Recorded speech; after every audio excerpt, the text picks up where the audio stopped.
And what is your beef? Why do you have such a problem with me?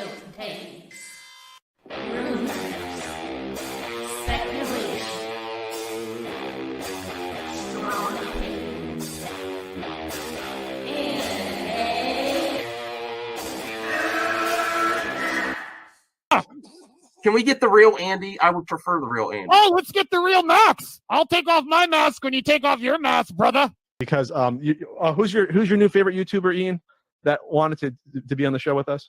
The Madman. The Madman. Mad Movie Man. Let's bring on Max Movies because he scares the living shit out of me. Hold on. Oh, wow. Mad Max says, I think you should apologize. Right? I'm sitting here in a goddamn torn down pool house. I don't even know who the you pool house are. is torn apart. Okay, it's torn apart because I'm remodeling on my $70 webcam. Okay, I'm no better than you. I'm sorry, but don't you guys find it kind of creepy that a 40-year-old man To me, it's funny. He's a YouTuber. He wears a Dr. Doom mask. He interviewed Tommy in all of their videos because they're afraid to show their pale white face. I don't know. That seems a little suspicious to me. Yeah. Let me get Max in here. Oh no, ladies and gentlemen. Oh no. Oh no. I should never have allowed it to happen. I'm already regretting it. No, especially some dude just wearing a mask all the time, screaming at the camera. Mad Max is here.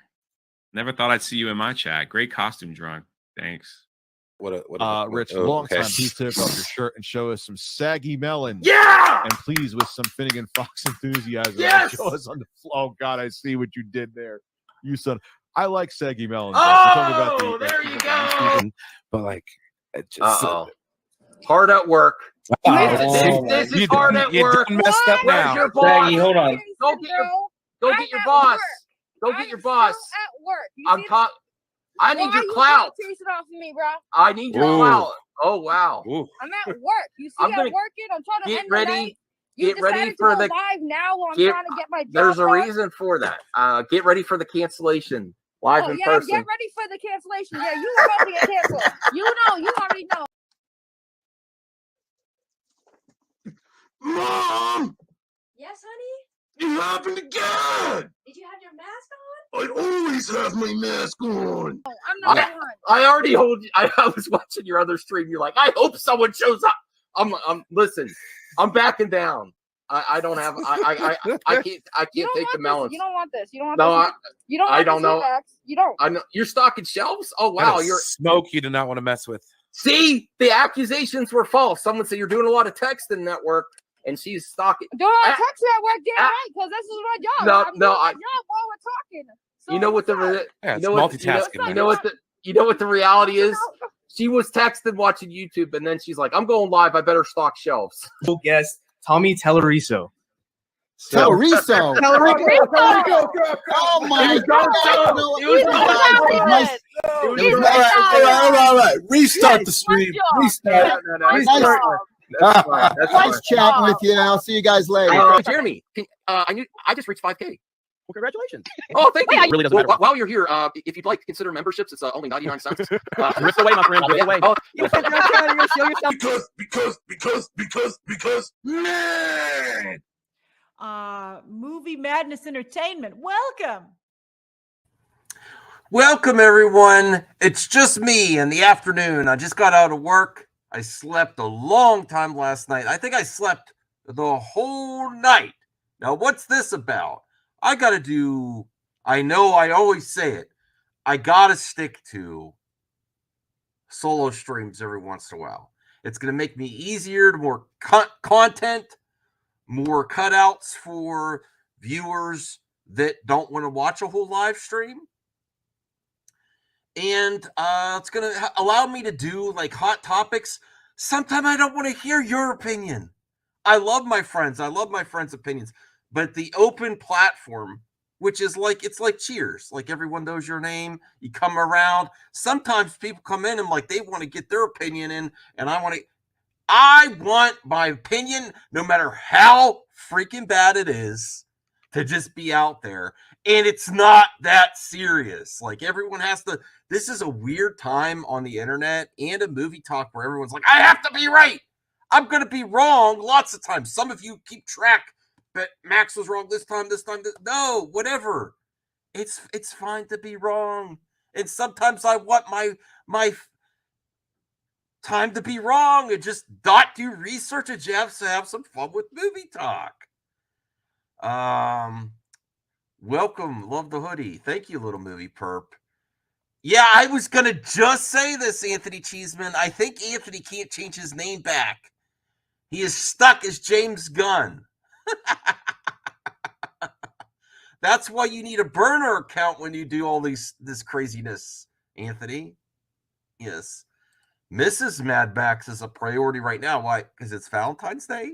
I did a little something, but, she is getting ready for her trip next week. Flash looks fire. Went from might check it out on HBO Max to opening weekend watch. Statboy22. I gotta admit, I think I'm in the same category as you. David Riley Plus. Good afternoon, Movie Madison Entertainment. To join the Fandom Initiative, you have to call Dane from Actual Fandom on Discord. And I will say to this with respect, no thank you. No thank you. Not dogging their fight. I just am in a different place right now. Thank you for offering, David Riley. I'm doing my own thing right now. And honestly, even though I've done similar content to them, that kind of bores me at this point in my YouTube career. So what am I wrong about? I'm not wrong about everything. No. Save the Hex Girls. I don't even... don't trust... Don't thirst Zaslav. What's this about? Are you referring to the thumbnail, Brian? Are you referring to the thumbnail? I'm gonna get to it. I have a lot of topics for the solo stream. That's why I was like, maybe I'll do this one solo. And please thumbs up this video because I really want to take on movie talk. I want to provide something more to you viewers. I want to do solo streams and panel streams. If I had my way, my dog would be quiet when I'm trying to work my magic. Callie.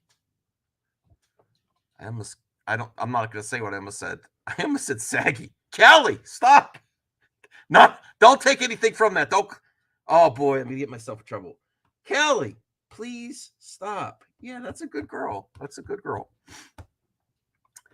You're not streaming. Why are you not streaming tonight, Brian? Yes, that is one of the topics. I really need your support, though, because I do want to take on Movie Talk as the best damn movie talk on YouTube.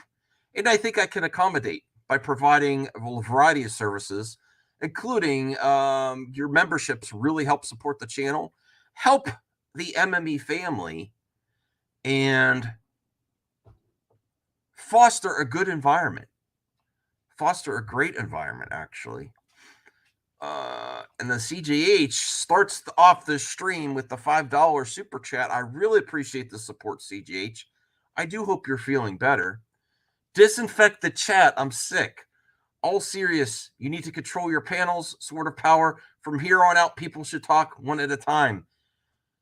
I would love that, CJH, but I have to admit, even though you're paying me right now, you have a habit of talking over people too. When you're on, someone else will start talking and you start talking in too to get your little like slower and lower, but you roll in with the topic over someone else's too. It's the larger the panels are, it's just going to happen. And I've given up trying to control it. Sometimes it be like that. Sometimes it be like that on panels. And I'm not going to. I understand, but that's everyone's trying to get a word in. It's just it's just gonna happen. I'm done trying to control First off, I'm done trying to control speech. I'm done trying to control friends. And if you plan ahead, shit that don't happen. If you say to friends, okay, this person, you're coming this stream Monday night. And then this person, you're here Tuesday night. Anytime you try to plan stuff with a bunch of YouTubers, doesn't happen. If I send the link out, sometimes I have a smaller stream, sometimes I have a huge stream. And then when I have a huge stream, I'm getting messages and DMs, people want to pop on. I'm not going to try to control that. It's a headache. I don't have the time to send, only send out specific links to certain people and check with everyone's schedule. It's just not going to happen. Restore the Hamadaverse? I kid. Listen, they're YouTubers, Zeno. You're not going to find a group of mature adults with YouTubers. You're not. You too, Senior Nerd.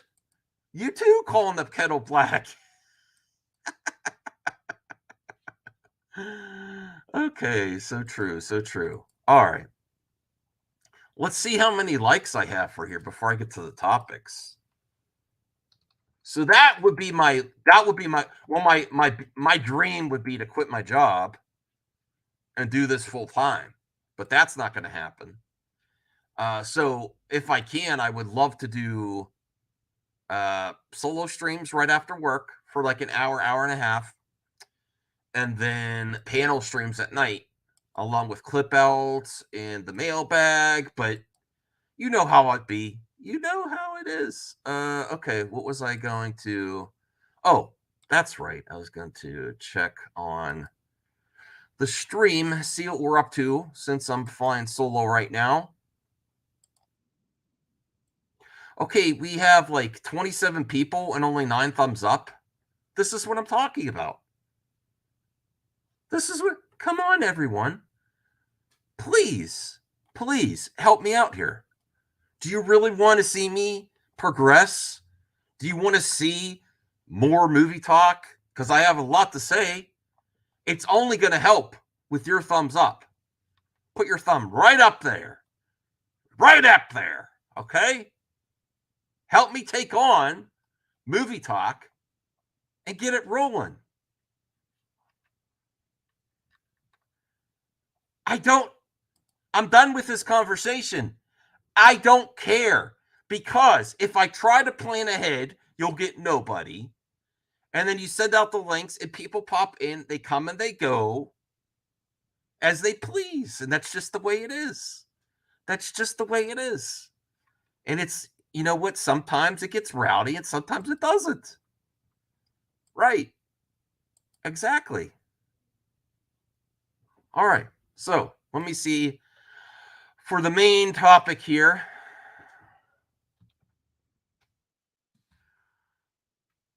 Okay.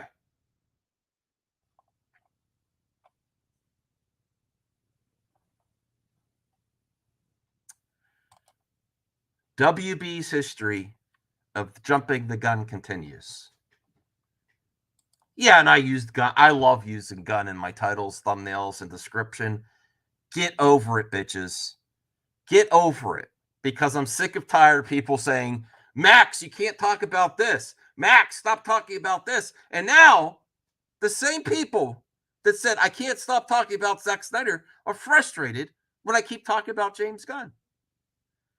Shut up. I'm going to talk about James Gunn anytime I want to because he's relevant, he's talented, and I am a fan. So suck it, haters. And I'm not the hater. You are. But to get more into this topic, what I mean by WB's history of jumping the gun continues is not just the Snyderverse.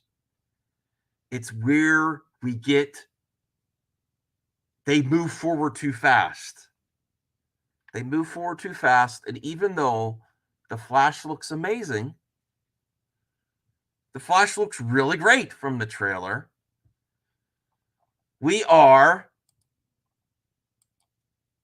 back where we started.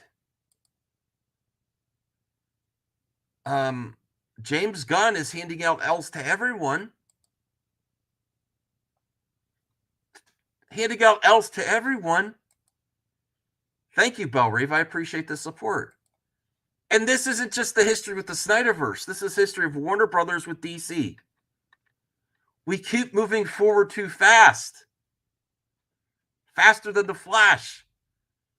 Everything was coming together again in a different scenario with Supergirl. And it's not just the Snyderverse characters that are not going to continue. Now it's the Hamadaverse. And I've been consistent. I say restore even Batgirl, and I would even say at this point restore the Hamadaverse. But we're sidestepping that too. And nothing. Why have I used this background? Seeing that trailer was great, but I have so many mixed emotions, especially knowing that there is another movie out there that's almost complete with Michael Keaton as Batman and Leslie Grace as Batgirl. And seeing that joy that Sasha Calle got, and we're not going to give her a chance either, is extremely frustrating. And how many characters just do not get a continuation? It's extremely frustrating. Now, I don't know for sure James Gunn's not going to use Sasha Calle for Supergirl, Woman of Tomorrow, but it doesn't look like it. No, I'm not falling for anything. I'm going to see it. I'm open to it, but everyone's cheering this on. It's like I consistently want to see people get their fair share and get a chance to continue across the board. We don't know. We don't know. Well, I'll tell you what. If James Gunn comes out and people love Sasha Calle and The Flash is $1 billion movie and people love her rendition of Supergirl and he just says, that's just not my Supergirl, this is what I'm going to do. This is what I'm going to do. I am tired of this history of characters just not even getting a chance. There's so many characters that we don't get to. I'm sick of it. If we get another character introduced and she does great in this trailer, and this really makes me want to see Batgirl with Michael Keaton and Leslie Grace. And they might, what? Yes, I will. Yes, I will. Yes. Now everyone's asking, Brian, everyone's asking for Hamada burgers. Everyone's asking for Hamada burgers. And listen, Little Movie Perp knows from the beginning, I'm like, I've been consistent. I don't want any projects to get canceled, especially if they're mostly done. I want to see them. So I'm getting sick of this. Where are you going to stick that finger? Right up there. Okay? That was a big, I know it is. It's a big hand and a big FU to if they don't give Sasha Calle a chance. And I'm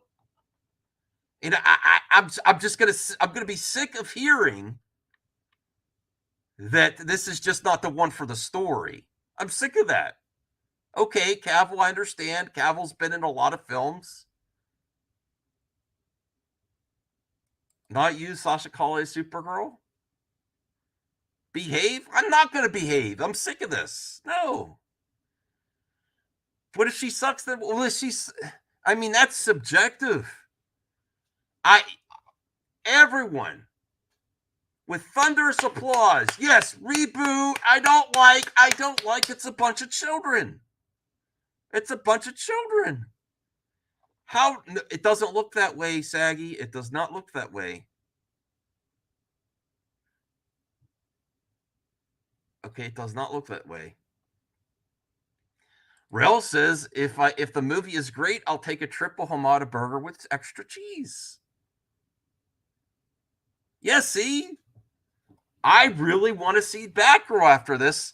And it was starting to, what do I mean, a history of jumping the gun? It was everything starts to come together. They pivot, reactionary, and they change everything. So, just like when the Justice League or the Snyder Cut happened, they pivoted there, okay? And just as things were coming together with Black Adam and the Flash, they got rid of Hamada. Things were starting to come together. And regardless if you liked Black Adam or not, you had the JSA there, and you had the Flash. They were developed and made around a similar time. And it was all starting to come together again. And now you're sidestepping two. You're sidestepping two universes. In the hopes of, we'll wrap it up at some point. We'll bring it all together again. I think you'll get to another point where you'll just do the same thing. A history of sidestepping and changing things. And right when you're at the launch pad, you panic. Right when you start this is why I said put a ring on it, Warner Brothers. Put a ring on an idea and stick with it. Don't blame DC fans for not showing up when we know you cold feet every time and you run from the wedding. Make a commitment and stick to it. Stop blaming fans for your lack of commitment. Stop blaming fans. This is why there's no confidence. Every single freaking time you get there, you're ready to say, I do, you run away. Zero commitment, and that's why there is zero confidence. It's extremely frustrating. Now, I will say this right now, so you don't call me a hater. I'm going to see the Flash movie because it looks exciting. It looks on par as to what was happening with the Snyder Cut. But again, they got cold feet. No one's getting a chance, and there's too many loose ends everywhere. So it's extremely frustrating. And that's just how I feel. And I'm not going to censor myself or worry about everyone's feelings about how, oh no, Max is a hater. No, Max is obsessed with the Snyder Cut. Well, I am. I am. But no, I just want to see some follow through. It's in this bullshit to end. This BS to end. Where they don't follow, they just keep scooting past everything. Well, that's over. That's over. Nothing has time to breathe. You know? And that's just my initial thoughts on this. It's the history of jumping the gun. It goes back to the OG Batman movies with Michael Keaton. Batman Returns, then Batman Forever, and Batman and Robin. Now, in retrospect, I can enjoy them now for what they are. But they should have stuck with Keaton and did what he wants. Every single time they get two movies in. Sell Movie Madness to Netflix? Absolutely. I would love to be on Netflix.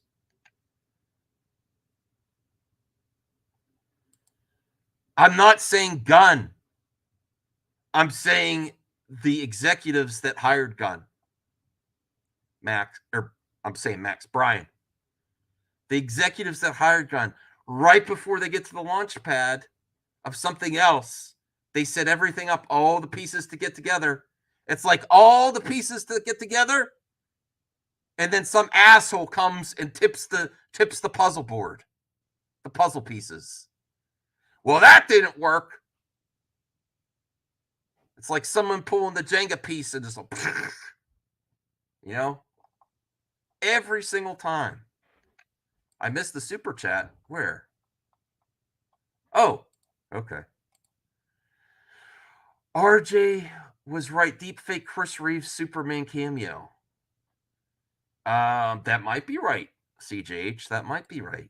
And thank you for the support. Okay. That's the first topic. I told you I was going to bring them in hot. I'm letting loose on these solo streams. Letting loose.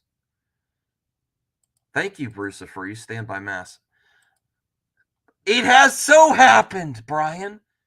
It has so happened. They're extremely reactionary. All right, let me add to this clip out, man. Let me add to this clip out. Things have already happened. Things have already happened. They should have thought about the slate. If they were doing things properly, they should have thought about the slate and decided what they're going to do after the Flash box office. That's what they should have done.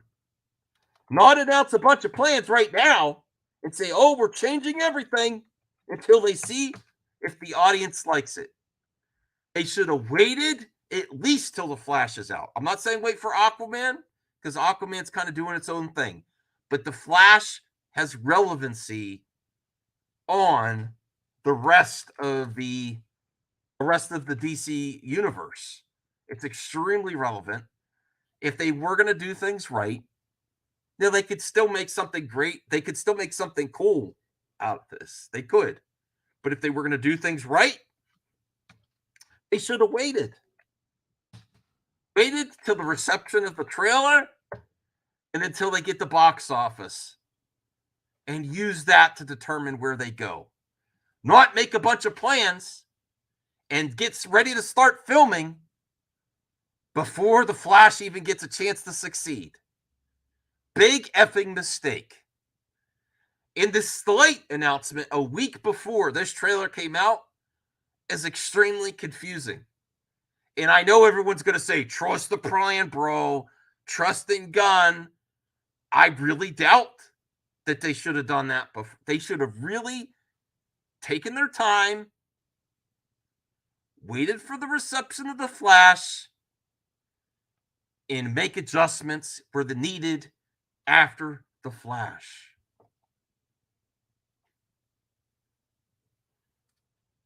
And not micromanaged it to death. Remove shit. Remove stuff. I'm sorry, that's my opinion. I'm allowed to have my opinion, right?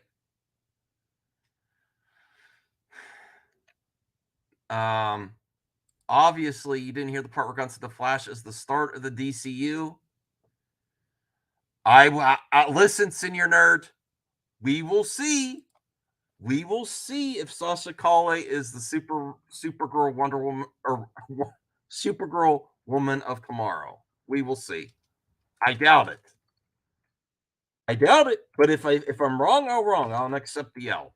If he says we're going with Sasha, I will accept my L. If he says this isn't the Supergirl I envisioned, I'm going to say F you. There you go. That's, that's what I'm thinking right now. All right. Quit jumping the gun. Ah, boy.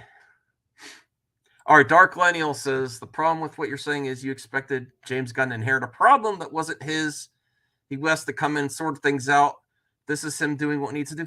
This is my problem with the industry, Dark Lineal, is no one wants to work with a story that's in place. Whenever a creative gets their opportunity, they can't see past their own mind and work with storylines that are in place. The only one that I think that really could, because I've seen the trailer right now, is Muschietti. That's the only one that really did a good job of working within a storyline that already exists. And I honestly, at this point, I want the Muschietti verse. Honestly, even though I really like James Gunn still, until I see James Gunn's trailer, the first trailer of his new DCU, I really think this guy should have had the keys to the kingdom. And maybe they offered to him. I don't know. Why wasn't he considered? This looks amazing. And it's a good combination of everything. It's got a little bit of everything. It's a little bit brighter. It uses the same characters, same storylines. I mean, as far as I could tell, Muschietti-verse.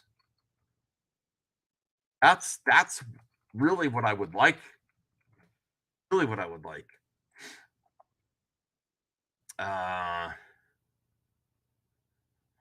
Hank Deasy said the same fandom that bombed Black Adam because of the Keller Superman suit would have been Hank Deasy. There are some morons that were upset when they saw the Keller of Superman's suit.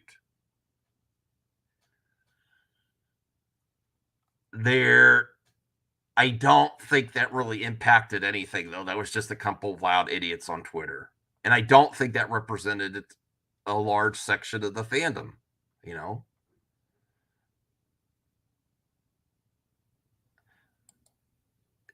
So James Gunn asks, so you first complained because Gunn was taking too long with the slate. Now you want him not to say anything until I'm saying I would have preferred that they release this Flash movie, give it a chance before they make any definitive decisions, and adapt after you see the reception of the Flash.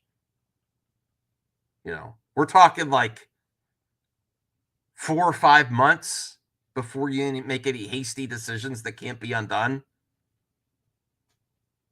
That's what I would have preferred.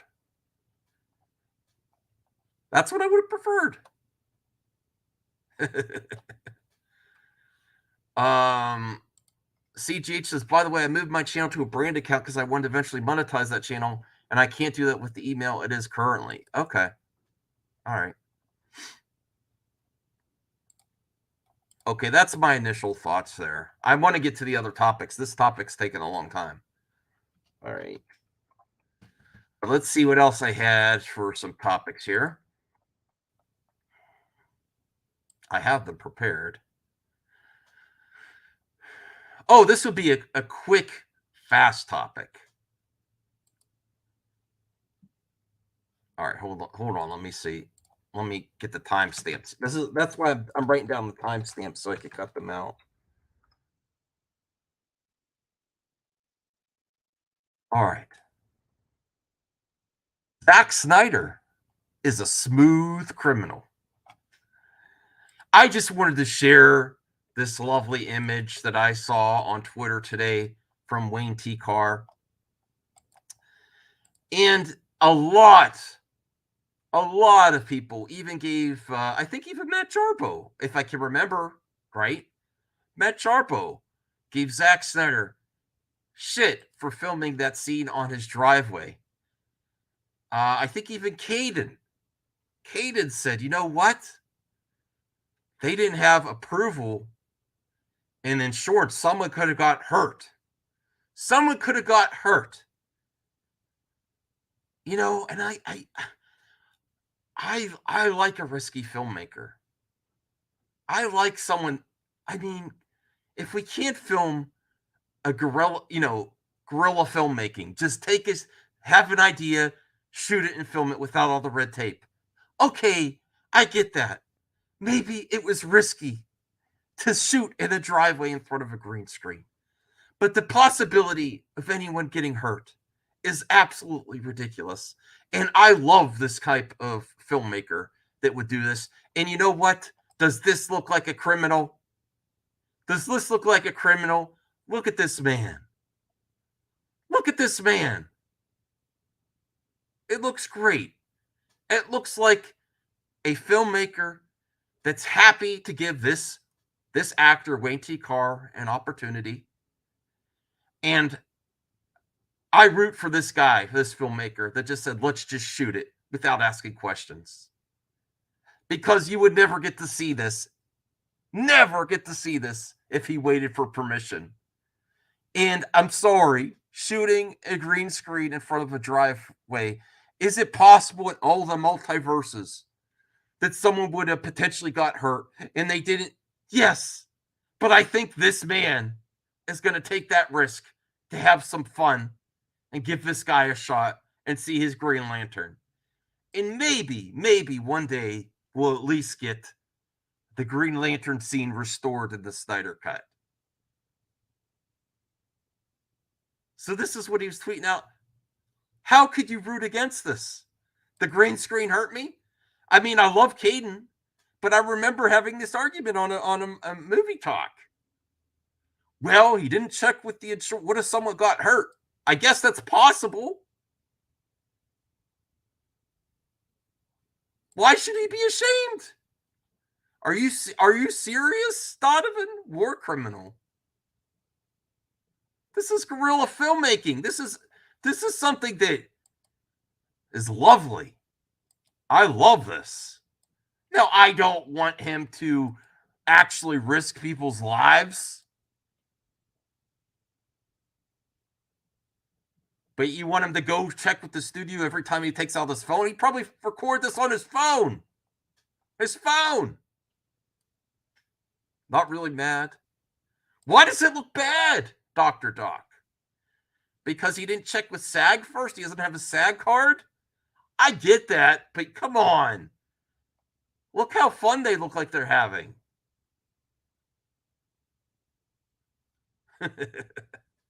This is that criminal Zack Snyder. His driveway is dangerous. I mean, it's not like they were shooting Rust in his driveway. Unfortunately, and I don't want to make joke about that director losing her life. There was no firearms or anything like that. It was just standing in a driveway in front of a green screen. I do too, CJH. I do too. Brian Silver filmed the SIG lighting the gas from usual sources in his or his writer's backyard as well. This happens more than people think. Awesome. Okay. That's all. All right. Fan talk over business talk. All right. So that's Zack Snyder, the proven criminal. What a criminal! A criminal in his driveway. And Wayne T. Carr tweeted that out today. You know what? He supports, whether you like it or not, he supports sell Zack Snyder Justice League to Netflix, which I might comment on again today as well. I don't know. I haven't seen anything happening yet. I don't know when that's happening. With that down and out of the way, that's the second topic. All right. What's the next topic? This is unfortunate for the next topic. And I'm very conflicted here.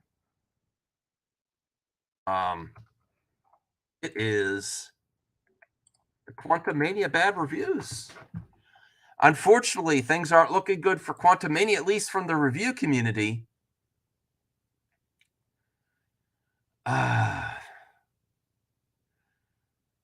I'll get to your comment later, RJ, at the end. If anyone has some questions for me at the end before I get to the topics, put them in there, and I will discuss it at the end. That's actually a good bonus topic, RJ.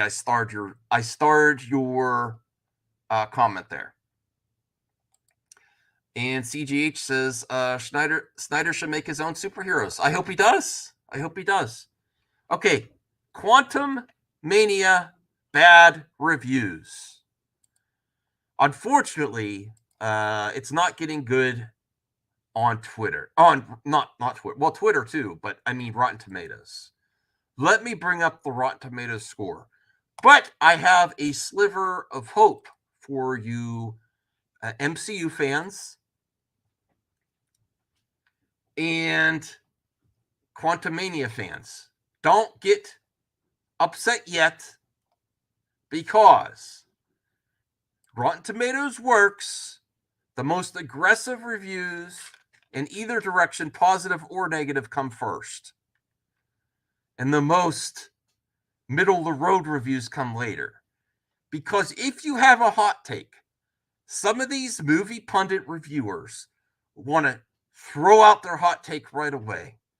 So, I believe that this is going to go up. Now, if it goes down, that's going to be disastrous. But my speculation is this is going to go into the 60s. It's at 58% right now. I think it's going to get to 60 as more reviews come in during the week. This is all the Access media going first. There will be more reviews later on the week as it comes out. And audience score has become a factor.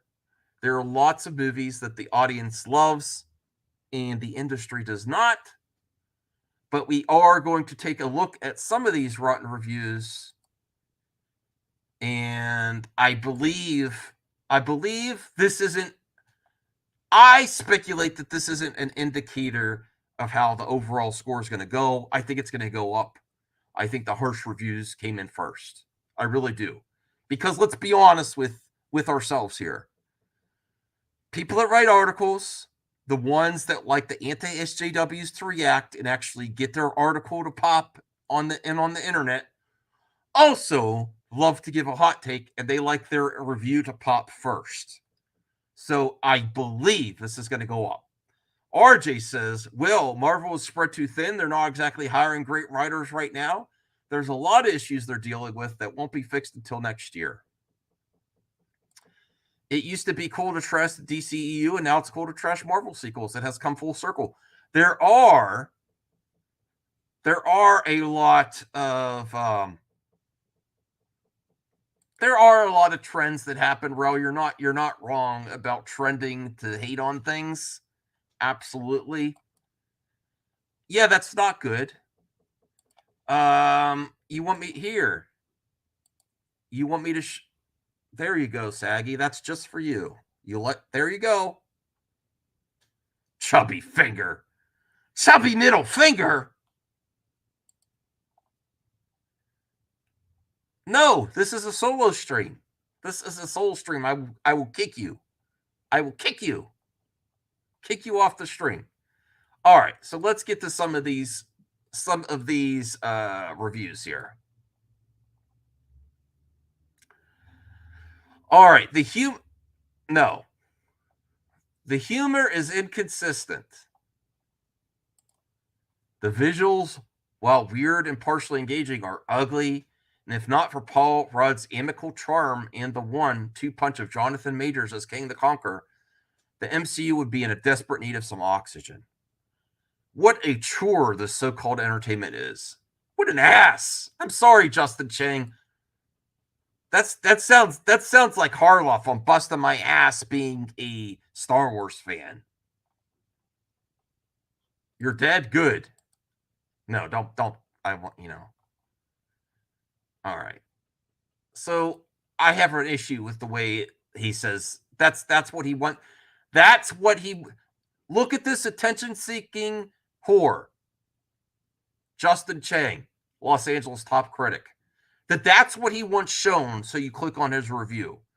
That should be considered as an overall bias, as a freaking troll. I'm sorry, I call it like it is. I criticize everyone here on MME. What a trollish comment to leave, to just put that as the reason for your Rotten Tomato. You're just asking for attention. What a chore this so-called entertainment is. What a douche. What a douche! Okay, Linda Merrick, the Jewish Chronicle, top critic. Peyton Reed and screenwriter Jeff Loveness seem to have gotten the tone just right this time around. Cal Anderson Nerdist as a movie to properly foist King the Conqueror Marvel Cinematic Universe, Ant-Man and the Wasp: Quantumania succeeds and then some. As a movie for Ant-Man, the Wasp, and their family of size-changing heroes, it's only just fine. Lee McCoy, Quantumania starts off Phase 5 off with a mixed bag, sporting a tour de force villain in Kang. So now I can appreciate this because he at least gave some more details. Tour de force villain is Kang, who's smothered by a VFX mess, a sluggish plot, and way too many painfully weird characters. He gave a lot of also with Justin Chang, he didn't even put originals. They don't even show the original score. You have to click for his full review. This is clickbait at the finest. I don't care if you're LA Times, you troll. I don't care. I know what you're doing. Okay. Ant-Man and the Wasp: Quantumania hits right in the center of recent Marvel content. It's adventurous and energetic. And here's also what I think's happening. I think there is a bias among critics that are getting tired of reviewing a lot of comic book movies. So a lot of the top critics, they get their stuff in first, want to review other things. I'll tell you what, Robbie Cullen and Nick Shager, these are probably your most watched reviews. Another 2-hour blast for Marvel's inexhaustible multicolored CG gun show. Who's in here? RJ? Hi. Bye. I told you, bro. All right, here we go. All right. Yeah, I'm on the show. You're on borrowed time, brother. How am I on borrowed time? Well, what did you think? I doubt that this is going to stay at this low. It's possible, but I think a lot of the. I think it's going to go lower. You think it's going to go lower? I do. Okay. Just general thoughts, real quick. It's not good. It's not good. Anyone wants to pay me, I will kick RJ because I'll keep it. You have to pay $50 though. No. I'll do it for $1. No, not $1. This isn't great. I think the issue is, I said before, Marvel spread too thin, and I think they're just having a lot of issues right now. And sadly, I think this is going to be kind of a down year for Marvel because they worked so far ahead. Because that's what you do with the MCU, you work far ahead, which is fine. But because of that, the changes and adjustments that they're making aren't going to go into effect until next year's movies and TV shows. Well, so since you mentioned that, we're going to segue into the next topic. Okay. Which is, let me review this. Kevin Feige cutting back on Disney Plus content. I saw this. You guys talking about this? Yes. In the DM group. Yeah. And I think that's a good thing. I don't think there's any reason to panic. I think they need to reevaluate things altogether. Uh-oh. I'm sorry, RJ. Zito XXL $5 kick RJ. Okay, there you go. All right. So, the cutting back on Disney Plus content. They needed, even though I enjoyed all of it, it does not hurt to pull back the reins. And I'll tell you what, no company in these huge multiverse projects has worked out movies and television together. Marvel has, and they deserve your respect.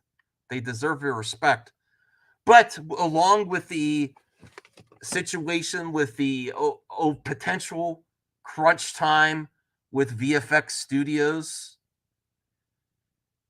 and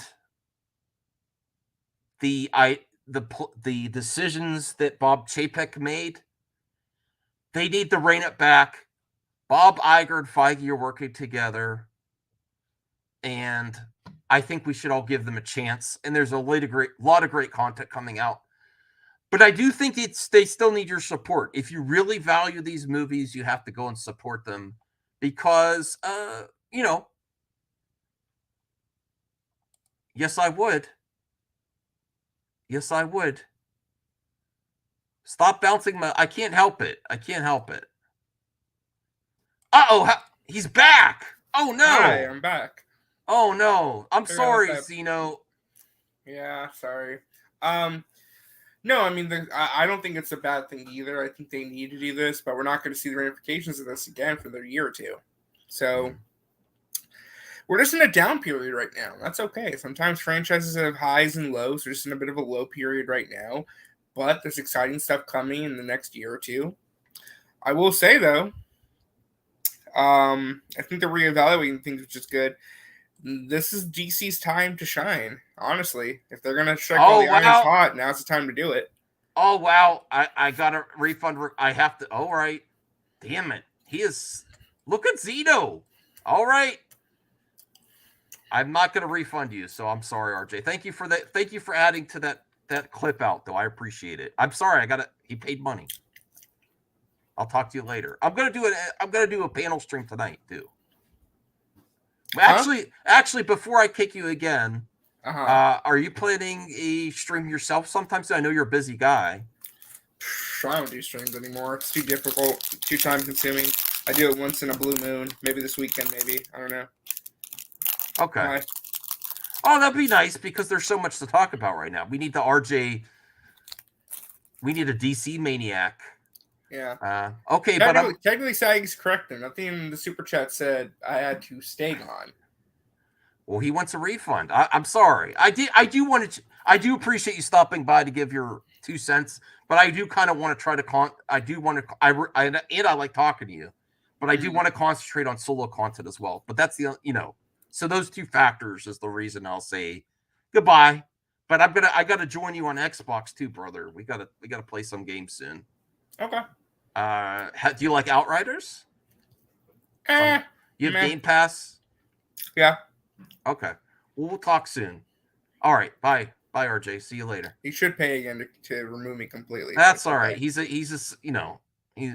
Sword of Power member. Okay.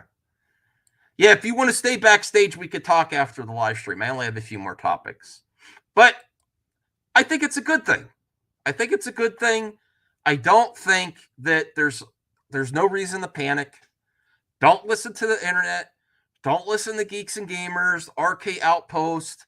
They have to try. Their whole business plan is trying to convince you things are dead that haven't been dead for years. If you listen to them, there would be nothing to talk about. They don't talk about things that are actually dead. You know why they don't talk about DC? Because it's not profitable. Because they're trying to convince you that it's dead. There's profits in trying to convince you something's dead that it isn't. If something's actually dead, it's dead. That's why they don't make a lot of DC content. Maybe because it was dead, hopefully there is some life. The paddles of life, are shocking DC back into existence. And hopefully there is a future for it. And you don't need any convincing. But don't worry. And there's some great Marvel content coming, especially since Fantastic Four and X-Men are on the way soon by Phase 5. Phase 5 is going to have X-Men and Blade and Fantastic Four. Are you freaking kidding me? The MCU isn't anywhere close to being done. No. That's not Zeno. No. Oh! CJH says, bring back RJ. I have the Sword of Power too. $5. I would, but he left. Uh-oh. Hey, Saggy. Oh, hi. I'm not RJ. Am I better than RJ? Don't kick me for $5, please, Max. Please. I was only on my solo streams do I accept money to kick people off because $50. Come on. For me, 50, not 5. I'm thinking about kicking you anyway. Why? No, I love you. I love you too, but I didn't give you the link. I know. I literally asked. I said I wanted to have fun. I wasn't coming here to start. No, I know. You're always welcome. No, I just wanted to say hi. I only kick people on my solo streams because I'm big time now. Besides being big, I'm big time, Sag. I got to work on the big part. I'm going hardcore after movie talk. And why do you say I have chubby fingers? I was just kidding because I wanted you to flip off the camera again. Okay, well, RJ CJH has your back. Thanks. By the way, I love Mass Vigilante. Please, I'm going to time you out if you mention that again. I don't want to comment on people's, virginity. Yes. I mean, he's not wrong though. I mean, we have an arrangement. Don't worry, it's fine. What? Yeah, we have something going on. Don't worry. I promised I do RJ worry. if I promised RJ that if he's about to turn 30 and he's still a virgin, I would take one for the team.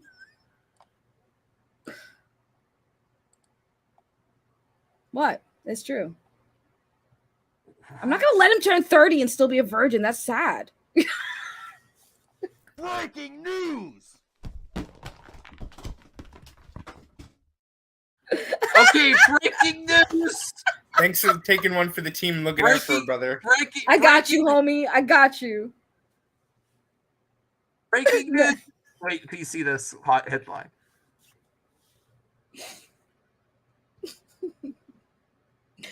This is awkward, Max. I'm so sorry I came on. Now we're just on. It's just on me. What did he break? Breaking news. We have a date for the countdown to RJ's virginity. How many days till you're 30? I'm sorry. I had to watch. I'm sorry. I know what I just told. I know what I just told Mass Vigilante RJ, but I had to take the chance. Well, no, I'm okay. joking, RJ. Oh, I'm not. Listen, I love my Sorry, I friends was in the enough. middle of eating something. Whoa. They're So still. sorry. Oh, he didn't have. I like the way everyone's like, that's that. Everyone's. I'm sorry. That was a Wow. huge derail. What? How many people do you Max have is used this? to it. How many people do you have this arrangement with? Just RJ. Just RJ. Wow. Yeah, exclusive. Okay, that's an exclusive. Listen, I'm not gonna allow my friend to be 30 and still have his V card swiped. It's wrong. I mean, I first of all, I didn't even say I was gonna do. I mean, What I if might he have to. what if he passes other opportunities up just to get that 30? That's sad. I would be very. I would hate him. The deal's off. The deal would be off. The deal would be off. You're gonna pass up a chance. Like the whole point of the deal is so that he, the expectation by the time he will be 430. Okay, so if he passes up for that, then damn, RJ, I don't know what to tell you. Well, That's bad, RJ. Don't pass it up. I have a question. What? Oh, Zeno. No, she said 30, Zeno. She didn't, Yeah, It's what not- like 29? If he's still not there at 29, We got 6 years, so in 2029. yes. So I'm rooting for you, RJ. I think one way or the other. I don't know. I'm confused. I love how everyone's taking this super serious. You're serious, right? You said it on air. He's going to use now. If he gets to 30 and it doesn't happen, he's got the audio clips now. He's going to take you to small claims court. She promised. Can you imagine taking it to small claims? Your Honor, she promised to put out when I turn 29. My Yes. birthday is in a week, and I'm about to be 30. Do you trust this? Do you trust this man to Do I say trust- to tell the truth? Oh, RJ will 100% forget about this, like as he gets closer. No, would he will 100%. not. No, he will. I'll He be forgets real. the most. I would. Are you kidding? He's a man. He's You'd a be man. hold on. He's a man. You'd be surprised the shit RJ forgets though. No, RJ he's sometimes not forgets gonna- important stuff. He is not going to forget that. He He's would not forget. gonna- No man would forget that. No. Oh boy. And hey, Pegging commenters. does count. No. Pegging does count. Yeah, I guess that. It does count. It counts. This is getting so sidetracked. I don't even know what I was going to say. We're talking about James Gunn. I was talking about Quantumania reviews. What do you think of that, Saggy? Oh, I saw that. Can you explain? Because I was on the phone when you were going over it's it. So getting very mixed I with negative say reviews. the trolls in Access Media that want clicks are going to give their hot takes first, and then as the week goes on, more reviews come in. So I think it's possible the score could go up. I'm speculating that it's going to end over 60. RJ says it's going to end under 60. I actually didn't see the show yet. Was it bad? Well, the movie hasn't come out yet. We can't say. I mean, people who the have seen trailer. The Ant-Man trailer. Yeah, but it looked good. I did see it. It did look good. Why? It really? They're saying it's bad? Well, some people are saying it's bad. Some people are saying it's very middle of the road. Well, we can watch Grace if you want, but I remembered my last topic here. Let me get a timestamp because I'm starting to cut these out. This is a very important topic, and it's good that you guys are here for this. Oh, okay. Now we're good to be here. See, I'm glad I infiltrated the stream. The Geeks and Gamers effect. I'm not a hater. I am. What was that noise? Sorry. Did you just lose it on stream? Is it gone already? I'm sorry. Baggy, you're free. You just lost it.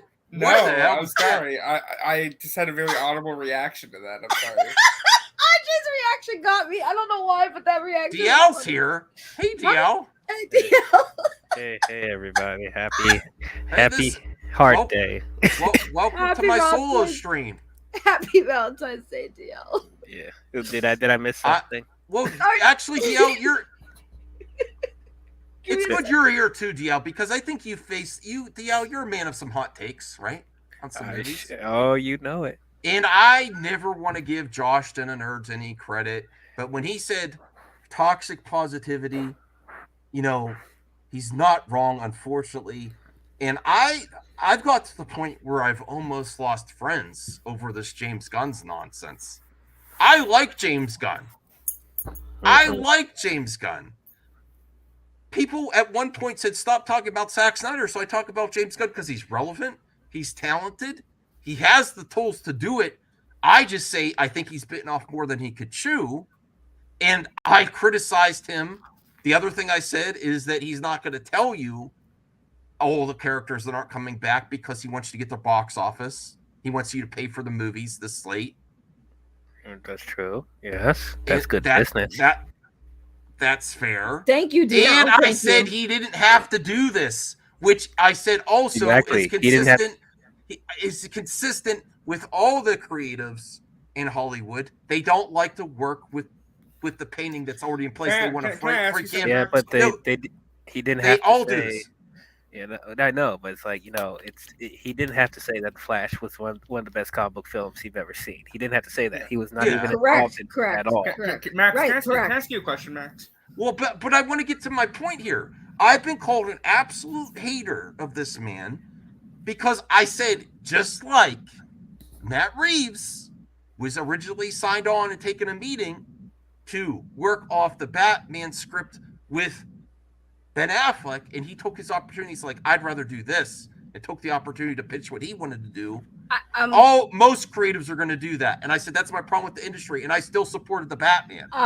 Can I? Well, Here's the thing. I don't think you're a hater, and anyone who calls you a hater is just dumb because number one, they don't know you well. But I'm gonna say this: like you're not a hater, but I think what it is that some people might feel that your criticism isn't really fair when it's based on some things that we don't really know, which again is fair. It's fine to speculate, but I think that when it comes to people calling you a hater, I don't think it's that they think you're a hater. It's just more they disagree that they feel that your criticism isn't 100% fair. It's based on the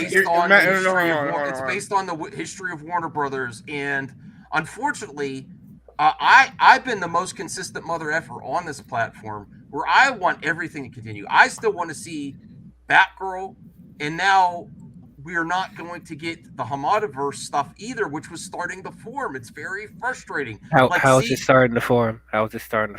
By seeing The Flash and seeing Supergirl and then seeing Michael Keaton there's Batman. It's very hard to watch that trailer and not think about that amazing movie that we could have had with Batgirl, Leslie Gray, and Michael Keaton, and then Supergirl. And yes, it's not Okay, but proven here's the thing. that Sasha Calle is not going to be Supergirl, Woman of That Tomorrow. I agree with. I agree But with Max with that. I agree with Max. I am with that. very frustrated. Now we have two universes that we sidestepped.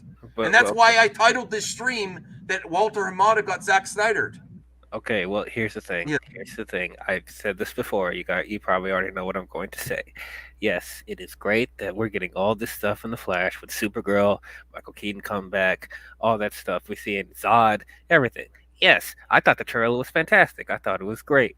But we just gotten to a place where we can't enjoy a movie by itself. It has to set up to something. I know. This is what they advertise for, DL though. I get it. But also keep in mind, even if they did continue after this, we got more of the Hamadaverse, Snyderverse, whatever it is. I'm pretty sure you can agree, RJ can agree, Saggy can agree.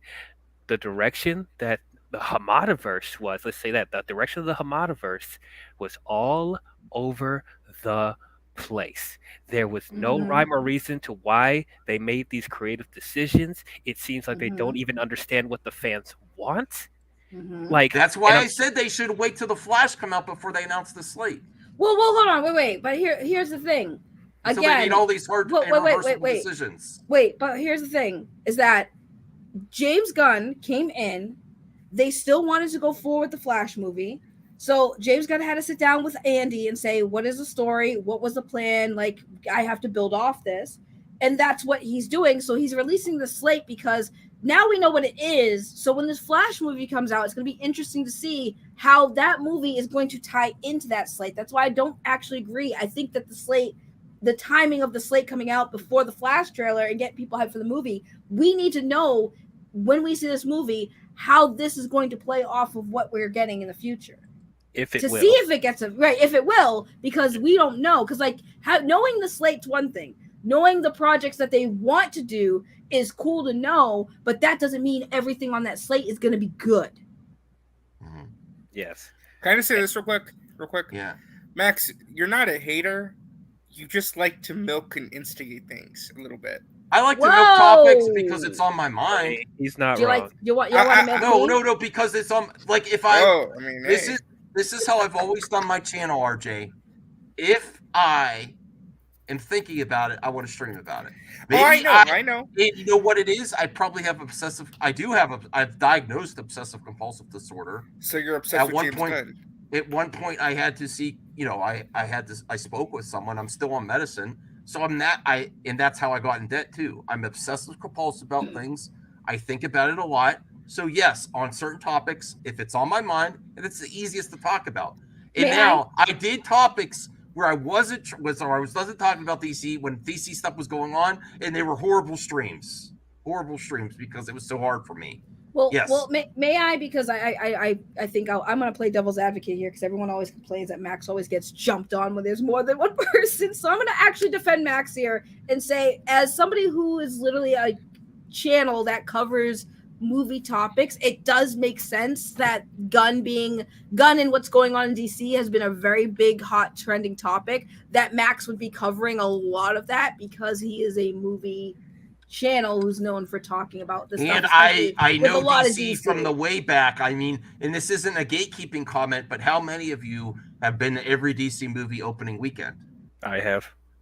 Yeah. I mean, Max, you also said you weren't going to see the Flash, but you saw the trailer. Now you're going to see the Flash. No, I said, Saggy, I said if the Flash trailer is so good that it changes my mind, that's the only. And I was still uncertain if I was going to see it till today. I was like, I got to see this. I can't not see this. You have to. It looks really good, and I don't know. And it's because of the mixed feelings. Like even if this goes nowhere after this, I'm like, that looks so good that I want to see it. Yeah, don't worry, MMB. I'm going to do reviews of all the DC films. If Max won't do them, I'll do them on the channel. If he doesn't want to go see them, I will do a review for y'all. Patrick Quill, $2 sells JL to HBO Max. What? Justice League to HBO Max. PS kick RJ. Well, don't do it for $2. What? I did it. Okay. That's the $2 kick out. Right back. At least when Zeno paid $5, that was like at least a little bit more than $2. So CGH $2. What if Brave and the Bold takes place after the Batman? It's not connected though. What do you mean? Like it's not connected. Yes, Well, Batman is Elseworlds. They could have Rob, and thank you for the $2, Patrick. Here, I'll take him out for 2 seconds. 1, 2. Okay. There, does that make him happy? There we go. But Max has made more money this stream just by people wanting to remove me than he's made probably an entire month. God damn. Can we do this more often? I'm just kidding. I'll swing by if need be. I'll just come in. People can pay. Well, I would love to not quit my job, but reduce my hours because I also have to start taking my father to dialysis, which has hit a snag because his mechanism it healed over. The skin actually healed over, so they got to do something else to open it up again. Whoa. Unbelievable. And he needs to start dialysis soon. Wait, it grew over? Like it healed too good. Like so they're like they can't. How? That's what the doctor said when I took him last week. That's crazy. Your dad has some like interesting healing things, and that's wild. He's a mutant. He's a mutant. Right, he's a mutant. What are you, Wolverine? Yeah, I'm like, what? Right? Like, how does it heal too good? There's it like heals a mechanism over. in his arm that needs to be accessible for the dialysis, and they said, "Oh, it healed up. We got to open it up again." So I'm like, wait, what? wait. So basically, your dad's like body healed so well that it like adapted to the foreign thing in it and healed over it. A little bit. Great. Yeah, that's funny. He's a mutant. Like that's crazy. Well, I shouldn't be sure if say that. That sucks though because that means they gotta cut back. They gotta open that wound. Ugh. Oh, I do. I actually did have one more topic, too, and it's actually good that RJ and Saggy are here because they're obsessed with the Snyder movement more than I am. I mean, That's I'm. a lie. That's a goddamn lie. Well, here's the thing. Me more than RJ. Like RJ follows it, but I like attack. So there's a big difference. Yeah, I basically like just keep an eye on things and said you keep an eye on things. And I'm just neutral at this point, you know. I'm like the dog. Oh, I poked some bears today. I definitely poked some bears today. Well, I actually think I know people have issues with the movement, but I actually like the way they've been behaving now and the things they're saying. I can root for, and I just retweeted, but I think it's too late now that we saw the Flash trailer because if, for instance, they could convince Netflix to take it on a project, even animated, how are you going to get Ezra when he's in the Flash movie, and he might even have a future at DC? You know, they might actually use him again. It's just like the Flash. This is why I said the Snyder Cut would never have been released if Warner Brothers had its act years ago, and they actually released the Flash movie years ago. They would never have done the Snyder. It's because they failed to actually activate on the Flash for years. Is the reason. I will say this. I want to say this real quick. I don't know if this person will see it, but I got to a little Twitter spat with somebody named Ryan, who's a Snyder Cut person. I thought that they were a Snyder bro, kind of like, you know. Oh, that guy's a douchebag. But hold on, wait. Well, here's the thing, right?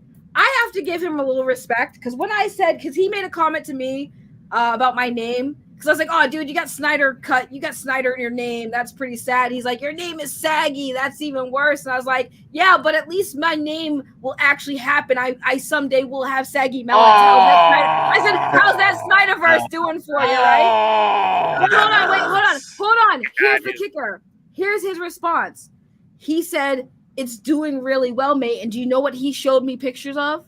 Rebel Moon and Army of the Dead. And I stopped myself and I said, that is the first time a Snyder person, a Snyder fan, hit me with the Snyderverse that wasn't DC related and was talking about the shit that Zack Snyder's currently doing. I actually respected him for that because I was like, none of the Snyder bros I argued with talk about Rebel Moon or Army of the Dead. That one did. So I had to apologize to him. I said, you know what? I thought you were just a DC bandwagon Snyder cultist. But he legit, whether he's a douchebag or not, he's at least a Zack Snyder fan. That's what I respect. And I was like, I'm going to shut up. I got nothing else to say to you. Wow, CGH is making it rain tonight. Hold on, let me get to super chat. And then I got to show you, I retweeted this, but I think what I mean by that too late, let me get that banner up again. Is now that the Flash is going to come out, I think it's going to make I think the Flash movie in itself makes Whoa. What was that? It's like a moan or something. Is RJ 30 already?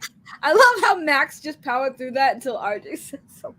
Is RJ 30 already? The Flash is going to be good. And like I said, I want to say too, RJ, you should. But I think the Flash movie being released is going to stop everything. Even if there was some momentum, even if this is a good idea that potentially, even though the smallest of chance, the Hail Mary, the Flash is going to stop. The Flash actually being released and to do things is going to make these people stop using these hashtags.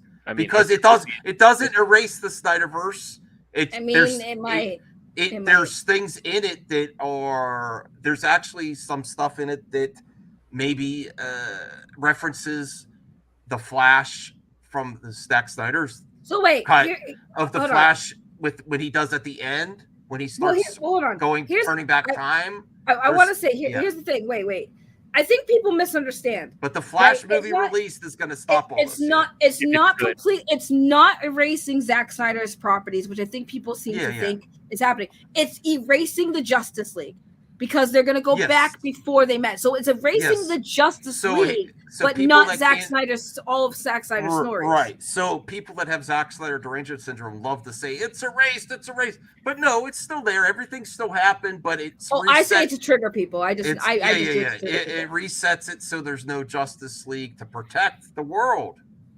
You know? Right. It's not even like I've said, it's not like, even though I say it's erased, because I'm being petty because I can't stand the fan base.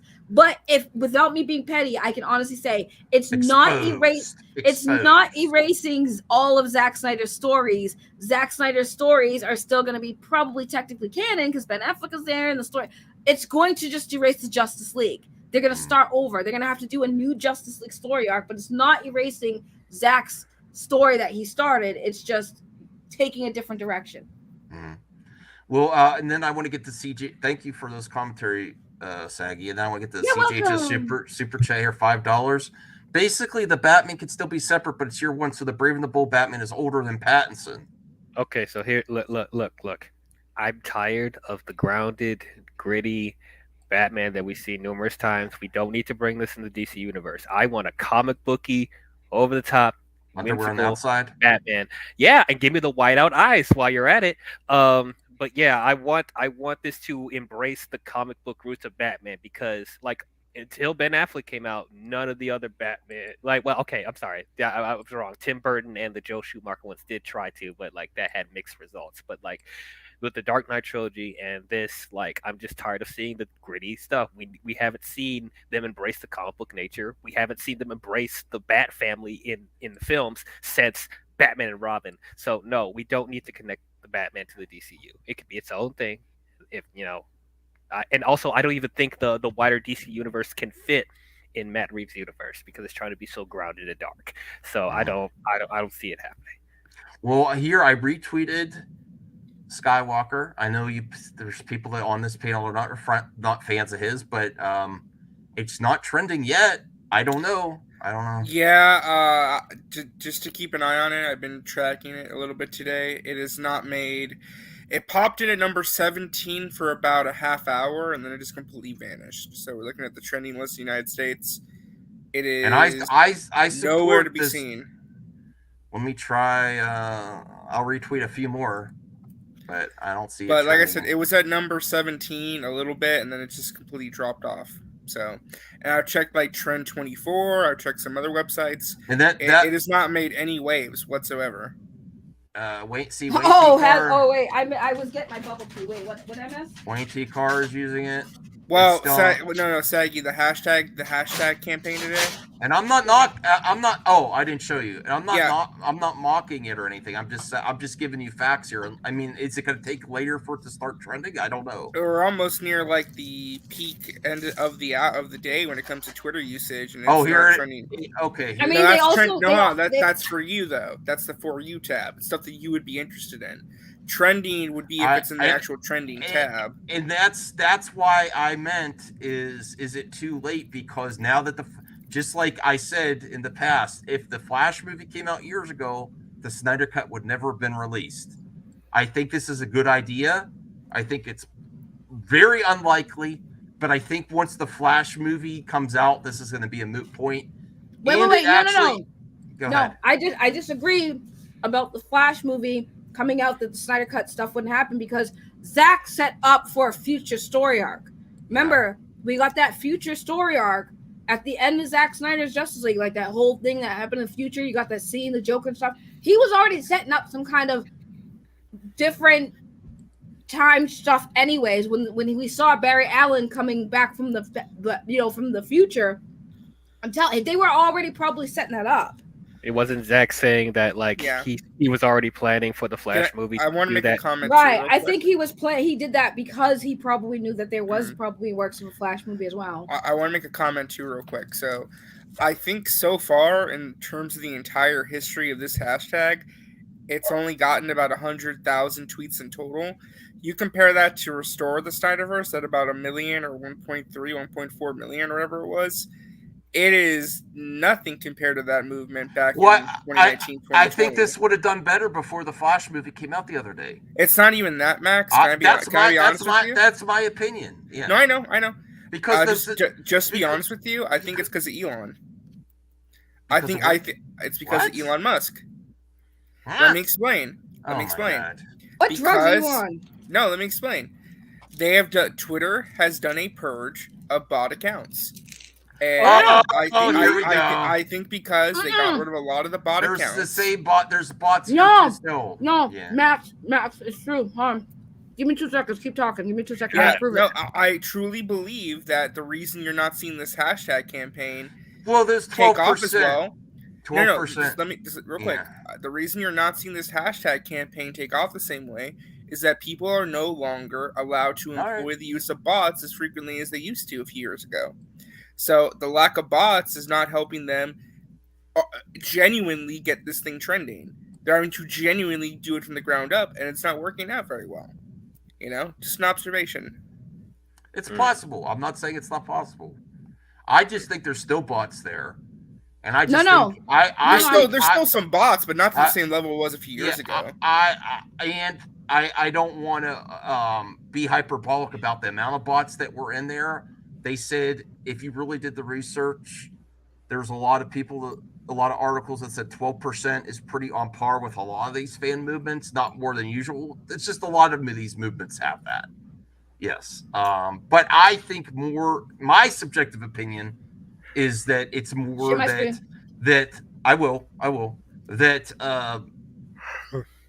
because of the Flash coming out, and the Flash does accommodate some of those same people wanting to see Batfleck, wanting to see, somewhat of these characters in these universe. That's not just Snyder. It's these characters are in the DCU, that it's going to give some type of closure, that it's just not there's people that still want to see it continue, but I just don't think it's going to trend that much. Here's the thing, real quick, before Saggy goes off. It's just really surprising to me that after all the hoopla that these guys made online on social media, that even with the support of Wayne T. Carr, they could not get this thing trending all day today.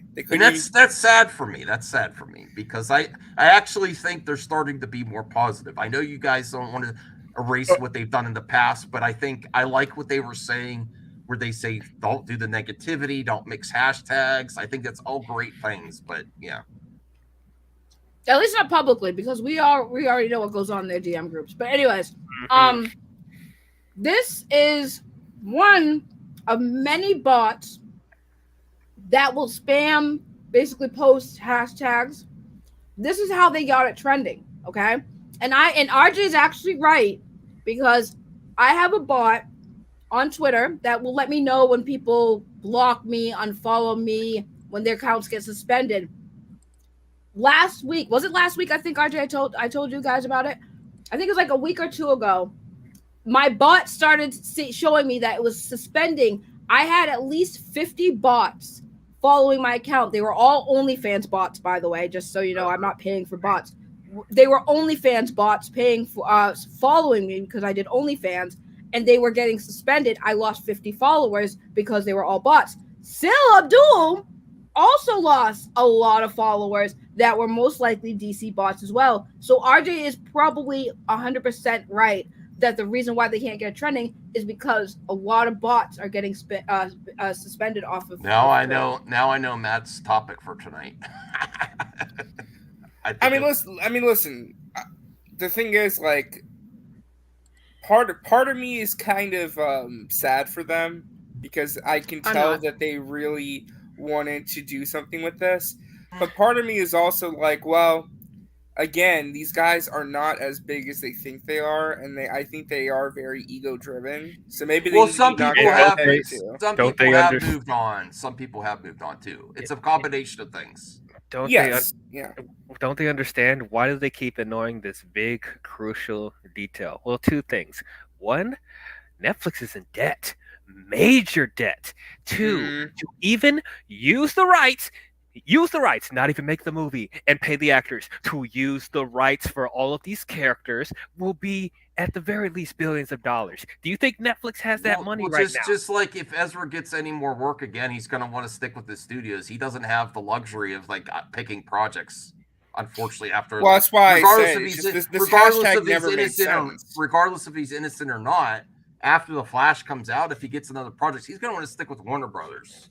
Yeah, you know. That's what I'm saying. Like this hashtag never made sense and never took a lot of things into account. Well, no, I think like they said, they would settle for animated. Like I think that's actually plausible. Just true, but they still need they still need money. permission from And Warner money. Brothers and DC, and they still need money to even do animated stuff. It won't be as expensive as live action, but still, it's James like, Gunn. not I disagree that it's dumb or wacky. It's just I think it's It too is late. a very wacky hashtag. I think it's too late now that the Flash is The filmed. wackiest. It's gonna come out. It's gonna come out, and that's gonna accommodate some of the critics of the DC. Well, like Max, it's gonna can I give some ask type you? of closure. It's not Can I like ask you? it's not like when the Snyder Cut, when there still wasn't there wasn't something that was trying to course correct already out. Once that comes out, it's like done. What? Go ahead. Max, can I ask you a question? Do you think that James Gunn had a conversation with Zack Snyder? In some aspect, yes. Like I don't know how long the conversation was or anything. Obviously, But you do believe that they did have a conversation. Yeah, and I actually, based on the way I've been following James Gunn, my subjective opinion of the way potentially that James Gunn spun the conversation is, this is my theory, that if James Gunn was going to work with Zack in the future, it would be about projects within his DCU and not the Snyderverse, and that's why Zack's like, I'm not interested. Yep. Because That's what I think. Because if they ever discussed any potential collaboration again, Gunn is going to say, "Hey, do you want to do one of my projects? Come back." And I think Zack would have turned it down because if he ever did it again, it would be to finish what he was doing and not to finish, not to start. And that's actually fair. I can't. That's an actual fair. But I don't think James Gunn is going to tell you that. Yeah. He just says, "Oh, he's not interested in working DC anymore." That's the way James Gunn frames things. Zack's not interested in doing DC anymore, but no context whatsoever. Well, what did you talk about? But then again, like I said, at that point, I wouldn't blame Zack either, because that's what I've been saying for a while too. It's not about being against Zack making and finishing his project. It's like, after all the stuff that they put him through just to get the Snyder Cut out, why would anybody want him to have to fight for that? No artist should have to literally fight tooth and nail to have their creative freedom, in my opinion. I think if you hire someone to do a job, they should do a job. And if you want them to do it right, let them have some more creative freedom than they let Zack have. Because if that was the case, like I keep bringing up this point, think about it. I want everyone to think about this, okay? Now, argument's sake, say that Zack didn't have to step away, right? Say there was no tragic reason that Zack had to step away from the project. Did you really think that you were still going to get the Snyder Cut? Because they did not want Zack to have a 4-hour movie. They wanted to keep it at 2-hour mark. So if Zack was able to finish the movie, it still wouldn't have been the movie that you guys fought for and wanted. So that's why I say, like, it was the circumstances that made Zack Snyder and the Snyder Cut what it was. If Zack didn't have to step away, they would have made it a 2-hour movie, and it would have been a crappy 2-hour movie because it wouldn't have been what you guys got. So that's why it's better than what we actually got. But it would have been. No. Once he got carte got. blanche, he said, "I'm not trying to do any type of timeline. I'm just doing whatever." I watched it today. It's beautiful. It's so good. Right. And I wouldn't want Zach to go back to And I haven't been do you watching think it because WB it is going hurts. to- It hurts to watch it when you know that you're not going to get What? to see Justice League or Darkseid come back, or it hurts. Right. What do y'all? I was gonna say, yeah, because like as you guys said earlier, like if he even did decide to come back and do DC stuff, it will most likely be stuff that part of James Gunn's slate, because WB is not gonna let him do the Elseworlds. They're not gonna let him do that. No, they're probably not. Yeah. So- Here's an important question, though, right? So we kind of have this thing going on, right? What are the wacky racers going to say tomorrow? About what? The wacky racers? About what? Yeah, the wacky racers. You mean Max Filmation? doesn't know. The wacky racers. Oh God, I Wait, disavow. I don't. The What? wacky racers. What are the wacky racers going to say tomorrow? I think they're telling you gonna. that. I give them absolute credit, and I say at least they tried. But I think if this doesn't get trending, they're not going to get trending in the future either. If They it doesn't couldn't even get it. They couldn't get well, it today. today's not over. I know they 4 plan. o'clock. It's I after know work. they plan this stagger hour by hour by hour. But if it doesn't get trending today, I think this is their best Hold chance on, to get it wait, trending. wait, Crazy Joe.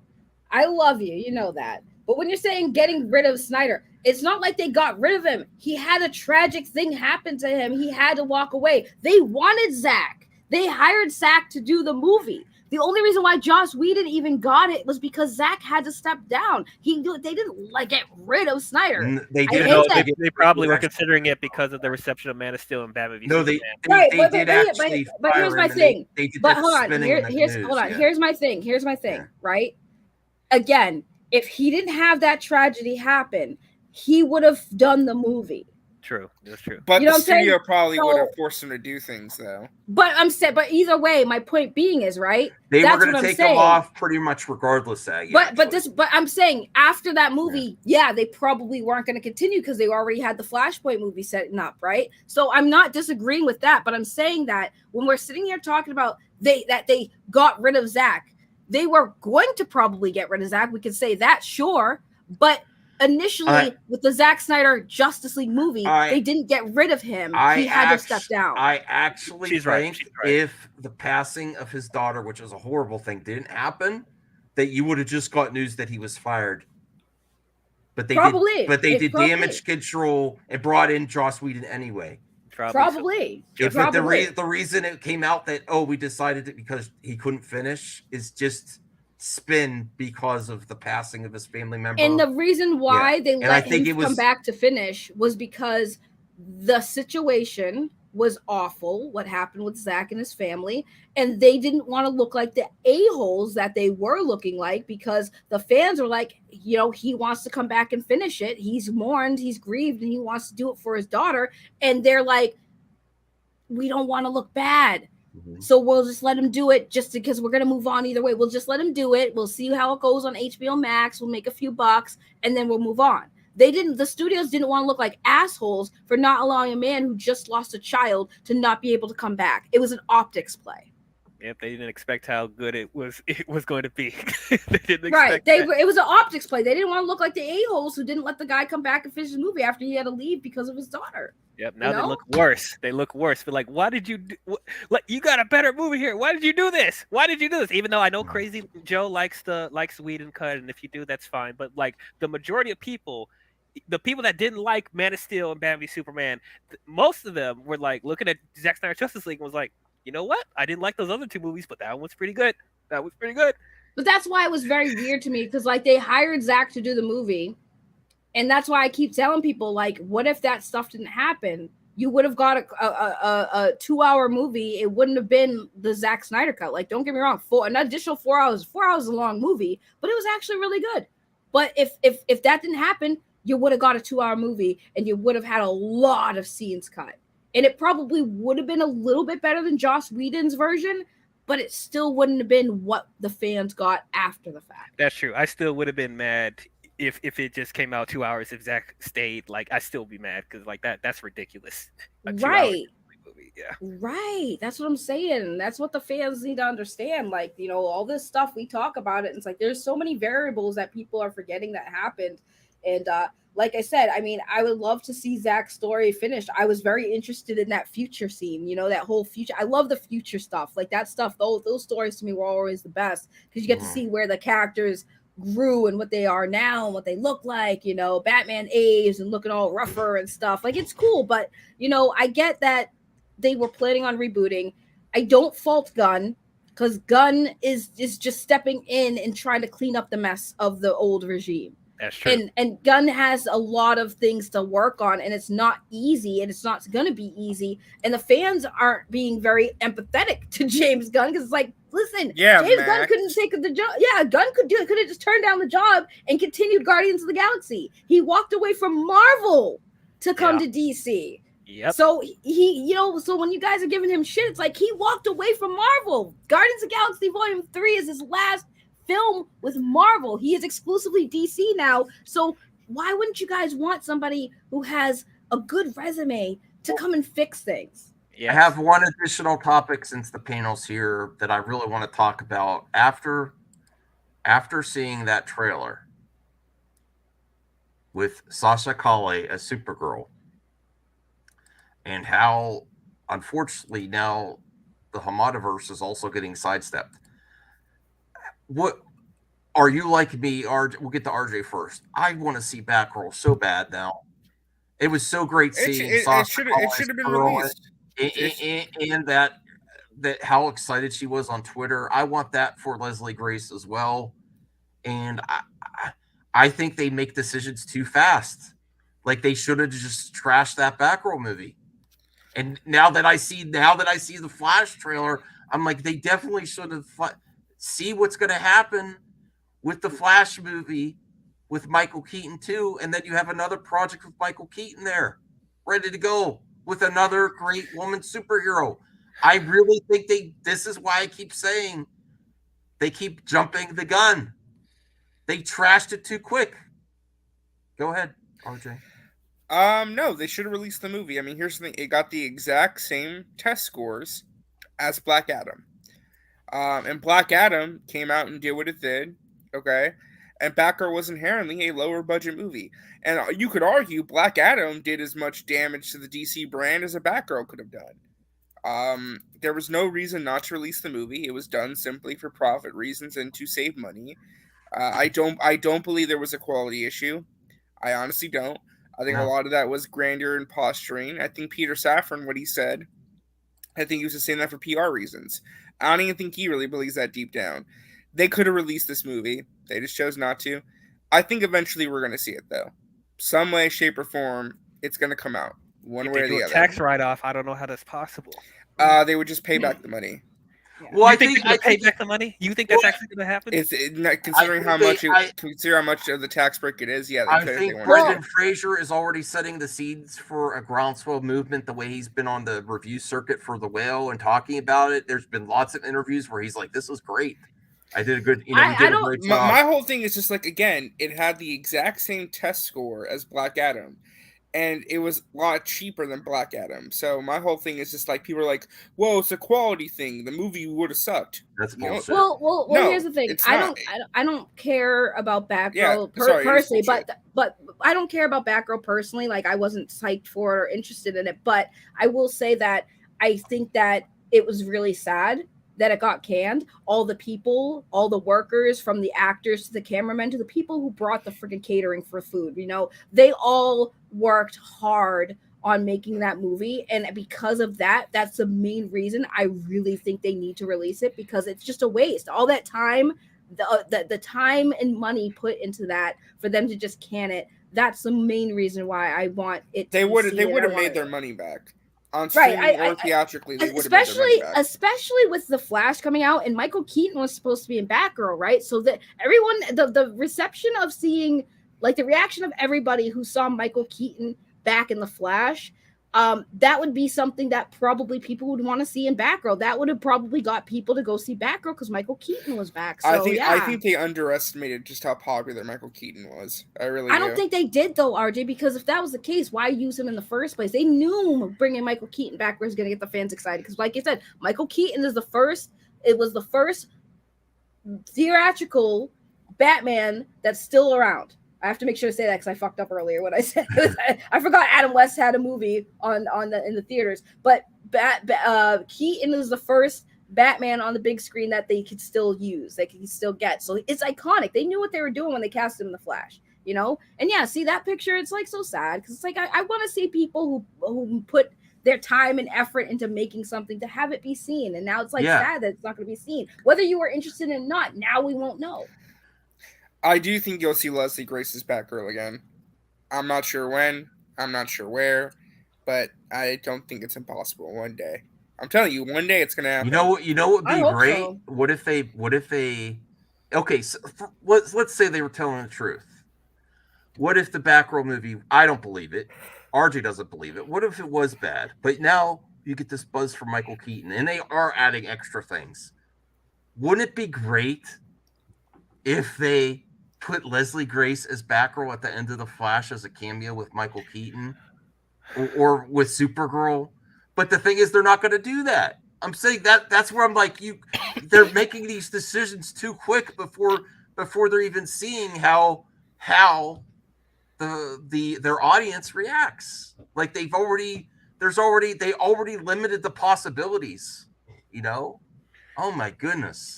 I really, what do you think, DL? Now that you saw the Flash trailer, seeing how great Supergirl, I mean, it looks cool. And that was one of the surprises for me. I didn't really have expectations for Supergirl, but she looked legit. Her character. No, she did look really cool. The like I said before, the Flash trailer was fantastic. I thought it was great. I'm definitely excited to see this. I'm gonna sound like the bad guy here. Everyone's gonna call me an a-hole, and it's like you don't understand what these people went through with making the film. It's such a tragedy. Like, trust me, I understand. I totally understand. It is horrible what happened to Bilal and Abdil, if I'm saying their names correctly, because I am a fan of their work. I really like what they did with Bad Boys 3. I really like what they did with Miss Marvel. So I have nothing against the directors. I have nothing against Leslie Jones. I really liked her in Into the Heights. Yeah, I really liked her too. So there's nothing against the creatives or anything like that. I'm just speaking from a fan's perspective, like diehard fan of DC. Like, this is just coming from my perspective of just watching year after year of us struggling to get great quality from these movies. Me personally, I'm just tired of them releasing half-ass to mediocre projects. I'm sick of it. Every time it's mediocre, trash, mediocre, good, great, mediocre, trash. After we saw what happened to Black Adam, and that didn't move the needle for DC, I feel jaded at this point, because once again we have to defend to everyone why DC is actually a really good comic book property, but these movies are not reflecting it. Yes, they can have their fans here and there, and that's great. If you guys love the DCU, you like Birds of Prey, you like Wonder Woman 84, that's completely fine. But the objective fact is that these movies are causing mockery. Sorry, if that's even the word. Like mockery of the DC brand. And for them to release this Batgirl movie, it was going to cause even more damage. Let me say this once again: we have not seen Batgirl in a live action anything, let alone a live action movie, since Batman and Robin, and that was trash. You want this Batgirl to come in. You got my dog so worked up. Oh, I'm so sorry. But like, you want this Batgirl to come in and once again put out another mediocre project, and nobody, like most people, don't care to see any more versions of this Batgirl. Now I'm making assumptions because none of us has seen the movie. It could be great. But it tells me something when James Gunn and Peter Safran watched this film. They watched this movie and they said it wasn't releasable. And then on the same breath, they watched The Flash and said that was one of the best comic book movies they've ever seen. They would not lie about that, I don't think. If they're saying that Batgirl's unwatchable, but The Flash is fantastic, why am I going to trust them to release this movie and it's going to be some sort of hit for them? I don't believe it. And on top of that, I kept saying this before. I said this before. the continuity, the timeline, the grand scope of this current DC iteration makes no sense. They were about to make Michael Keaton's Batman the main Batman of the DCEU when it makes no freaking sense. And you have not even established properly your Batman, Superman, and Wonder Woman in that universe. You were just like, we don't know what we want to do with them because Man of Steel wasn't great. Ben Affleck's not really loved. Wonder Woman 84 came out. So we're just going to be wandering around and we'll do these other Elseworld DC characters that's not as big as the characters like Suicide Squad. Even though I love that movie, they're just dicking around with all these properties, not having a forward plan. So the more they keep pulling out these mediocre to trash projects, it's just going to make it worse. Even with phase 4 of Marvel, that I think is the weakest phase, and a lot of people can agree with that, people will still watch those films before seeing another mediocre DC project like this. So I'm sorry, I don't care to see this Batgirl iteration. I would rather wait for James Gunn to properly set up this Bat family so this character will be beloved and people will know about the Bat family, and possibly we could get on the same quality as the Marvel films. So I'm looking at the big picture. It's horrible what happened to these directors. I don't wish that on anybody. If it was my film, I'll be just as upset. But once again, you have to think about where the state of DC is now. And it's very crucial that when James Gunn released these movies, it has to hit. We cannot release these mediocre projects anymore. We can't afford it. We can't. I'm done. Did anyone else get like a raging boner during that? Because I'm friggin' rock hard. Jesus, DL. Lord have mercy. I listen, I love when DL gets ranty because I don't get to hear it often, and I miss those rants. But no, I think I agree with a lot of what DL says. Like I understand a lot of people's biggest gripe when we talk about this stuff is like, I just want good movies. I just want good entertainment. And yeah, I agree. I can't, but I think we also live in this bubble now where it's like, we can't even go into these things wanting to enjoy them anymore because we always are trying to find faults with everything. And it's like, don't get me wrong, there are things that are obviously bad writing, but you know, sometimes it's like, I think with the Flash trailer, everyone had such, because like I said, y'all know me from covering all the Ezra Miller shit, right? So I all saw all the comments. Everybody had the lowest expectation because of the controversy with Ezra Miller, but also because they didn't know where DC was going because they were just so disappointed in what they've seen so far that they had zero faith in the Flash movie. They have zero faith in DC moving forward, and I get it. But if Sunday showed me anything, I saw even haters of this movie wanting it to be canceled because of Ezra, thinking it was awful. Ezra's an awful Flash. This movie's going to be trash. Keaton can't save it. Oh, man, did Sunday prove everybody wrong? So I think that's a good reason why this isn't trending as much today. People are like, okay, we're getting something. Right, we're getting something that's actually. I haven't seen DC hype since the Zack Snyder cut stuff. Okay, I haven't seen the hype this for anything. So I think that it's really good. Ezra's a problem though. But here's the thing: you're still gonna see the movie. It doesn't matter if Ezra's a problem. Ezra being a problem does not affect this movie. Ezra's not a problem in this movie. People are going to see it, and the general audience doesn't care about Ezra Miller. So they you have don't. a question. Yeah. How much are you being paid? By who? You know. Ezra Miller? Yeah. Well, I got my bubble tea today, so. I hope you get an interview I'm kidding, with them by the way. someday. I mean, interview with them. Interview with them. You know, I made a bad joke, and then Grace made the same joke. I said that. But I said in the trailer they're using the proper pronouns. We're Barry. I mean, they did. Know. It was kind of funny when I saw that. I laughed a bit. But no, like I said, I get it. But it's like the handling of it. The Saggy realized the regime that canned Batgirl is totally different than the one that hired and shot Michael Keaton the Flash. I do, but that's like I said, my whole thing. I never cared about Batgirl. I still don't care about Batgirl. I only care about it because I think it was kind of wrong to cancel a movie that was finished. Just to save a few bucks, like, then why even bother? Why did you even bother in the first place greenlighting a movie if you couldn't afford to greenlight the freaking movie? You know, that's just. I mean, I get it. Well, There's probably things I don't know. Put Batgirl in the same category as like the Wonder Twins and some other stuff that was being done, and it's not. It's not. But the issue I have with Batgirl, there were some other projects that were just like, what? But the issue I have with Batgirl is that they greenlit it. They pitched it. They did the whole thing. They shot it. They pretty much completed it. It was pretty much ready to go, and then they scrapped it completely. Like at least with Flash, right? With Flash, it was pushed back, right?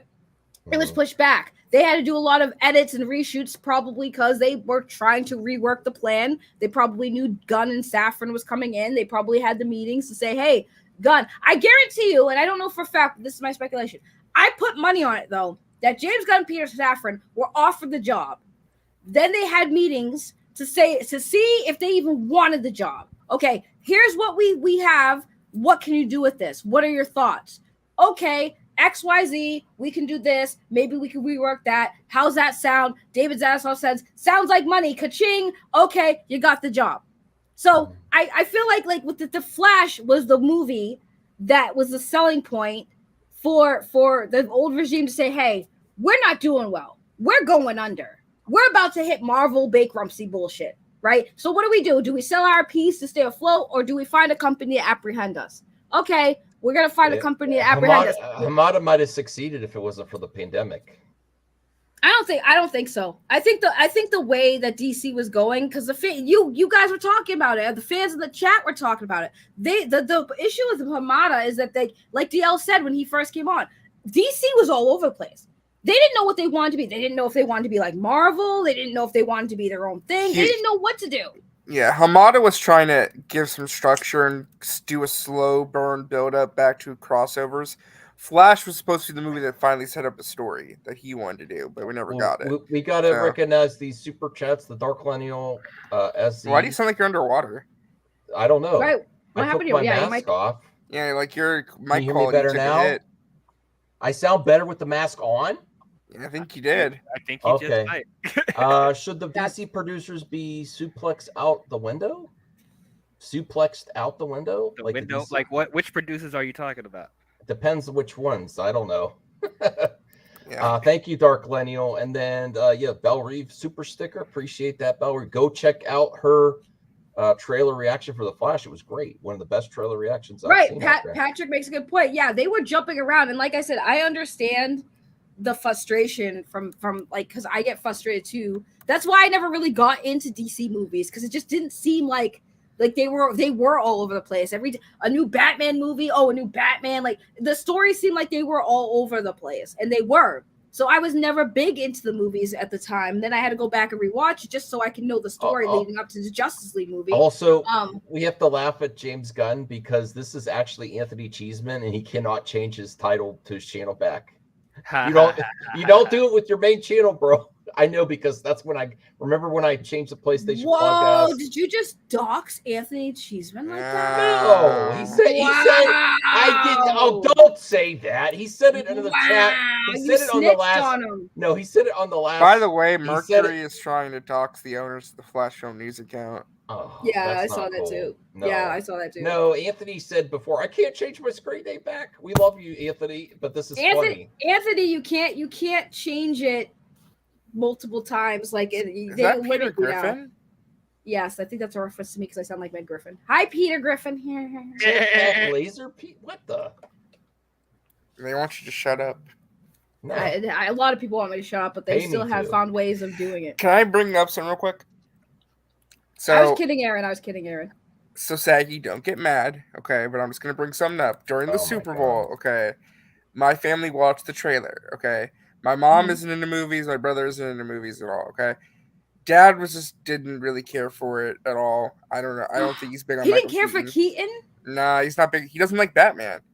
Who doesn't like Batman? To be honest, even though I love He doesn't like the character of Batman. Like the only Batman he's ever liked is like the newer movie and the Christian Bale movies. That's it. How is he not like Batman? That's He so doesn't. sad. He just doesn't like the concept of the character. Wow. Wow. Zack Snyder's Justice League to Netflix was trending for a minute, and now Velma's trending. Oh god. Why the fuck is Why Velma is Velma trending trending? again? Because Velma's trending because it got a second season. But just to finish, my dad didn't like it. My mom didn't really care at all. She wasn't like, she was more into the Guardians trailer because she likes the Guardians. And then my brother, okay, who doesn't know anything about movies, I'm just telling you this, so don't get mad, but he said, I asked him, do you want to go see that? He's like, I don't think I want to see that. And I asked why, and this is word for word what he said. I heard that Flash guy is sus, and out of principle, I don't want to see it. I'm not mad. Why would I be mad? That's literally what That's friggin' how was happening. normies are going to on take. Isaiah. That's how normies So are going to take I'm it, just yeah. saying, like, there are people in the general audience who are like People aware are there of for Ezra. the accusation. They're not there for the. Here's the thing. I'm not saying that there are no people of the general audience that aren't aware of Ezra Miller. The majority of the general audience doesn't care. Like the majority of the audience isn't on Twitter all day, every day, actively looking. But they have an idea that something's going on, though. Maybe. Right? No, sometimes some of them do. Like, don't get like I said. I've already explained this. When I talk to people in the real world, right, about it, I'll be like, "Oh, you know, have you heard about Ezra?" Yes, the real world. Yes, there's a real world. Yes, the real world. I'll be like, "Hey, have you heard about Ezra Miller?" And they're like, "Who's that?" never going back the first to the thing real they say world. is, "Who's that?" Then when I explain who it is, they're like, "Oh yeah, I thought I saw something about it." Isn't like the person like sus or something like that? Like you do get that, but at the same time, it's still like they don't really know and they don't care as much as like we do.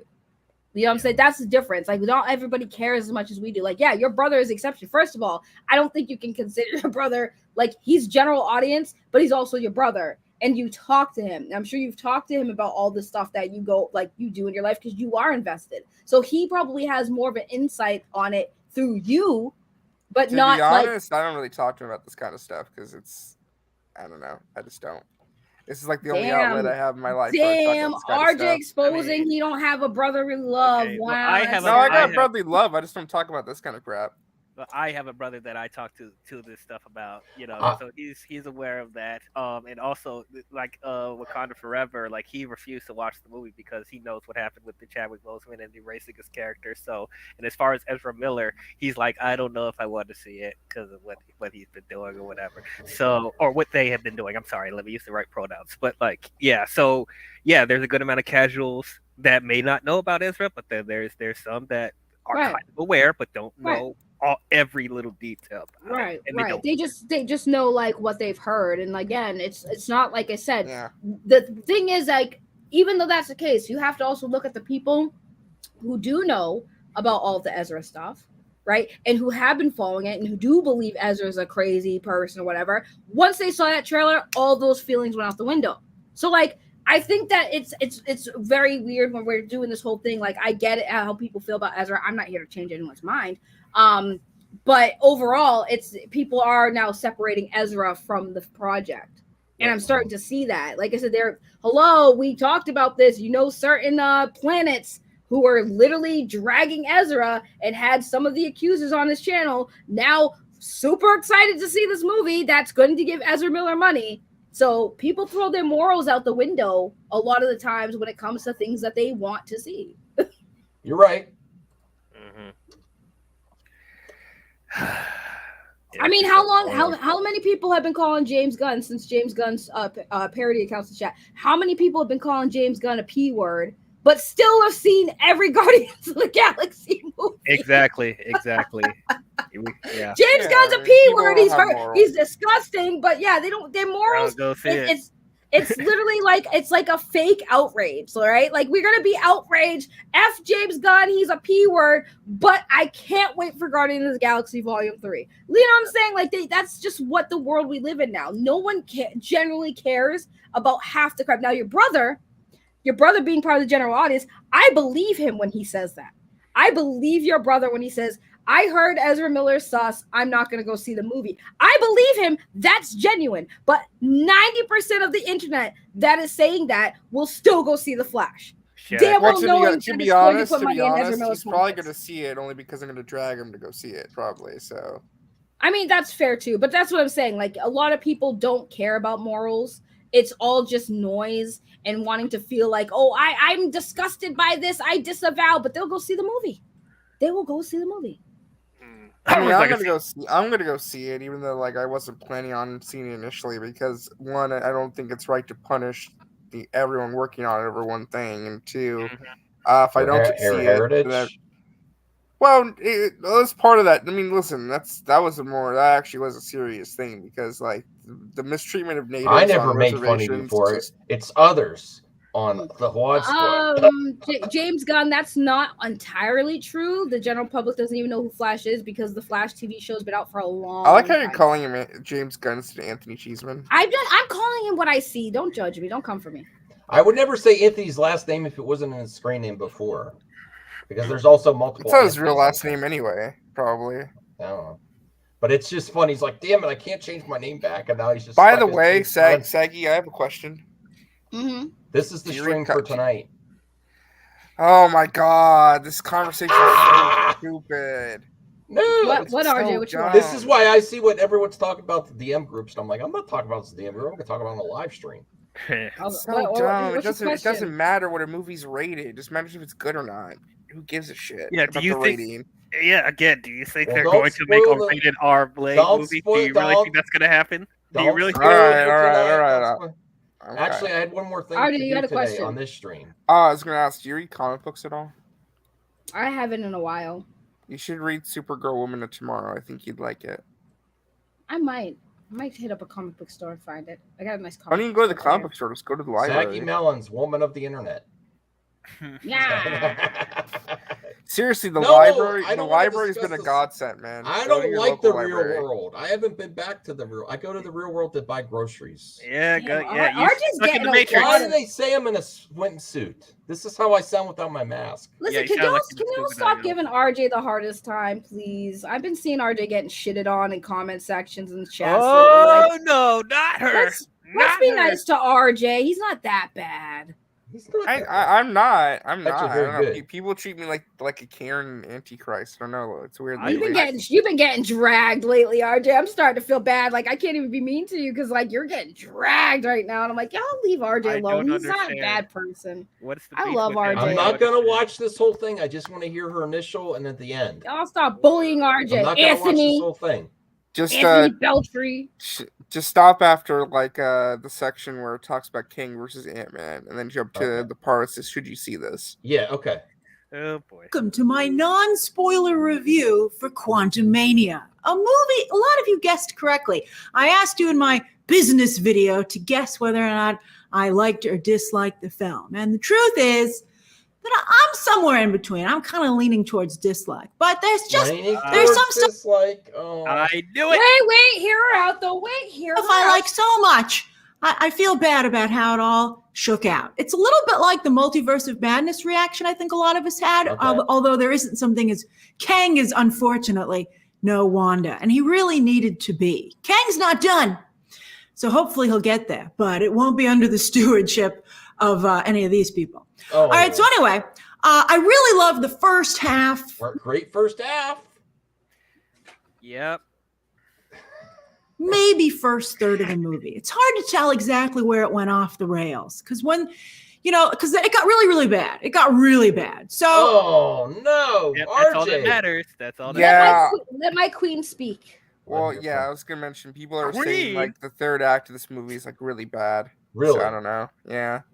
I don't have the hate boner that everyone has. For I also forever. heard, and this made me very sad. This made me very sad. People are saying that MODOK felt like a Spoilers. complete waste of time. Okay. So it made me very sad to hear. I hope that's not the case.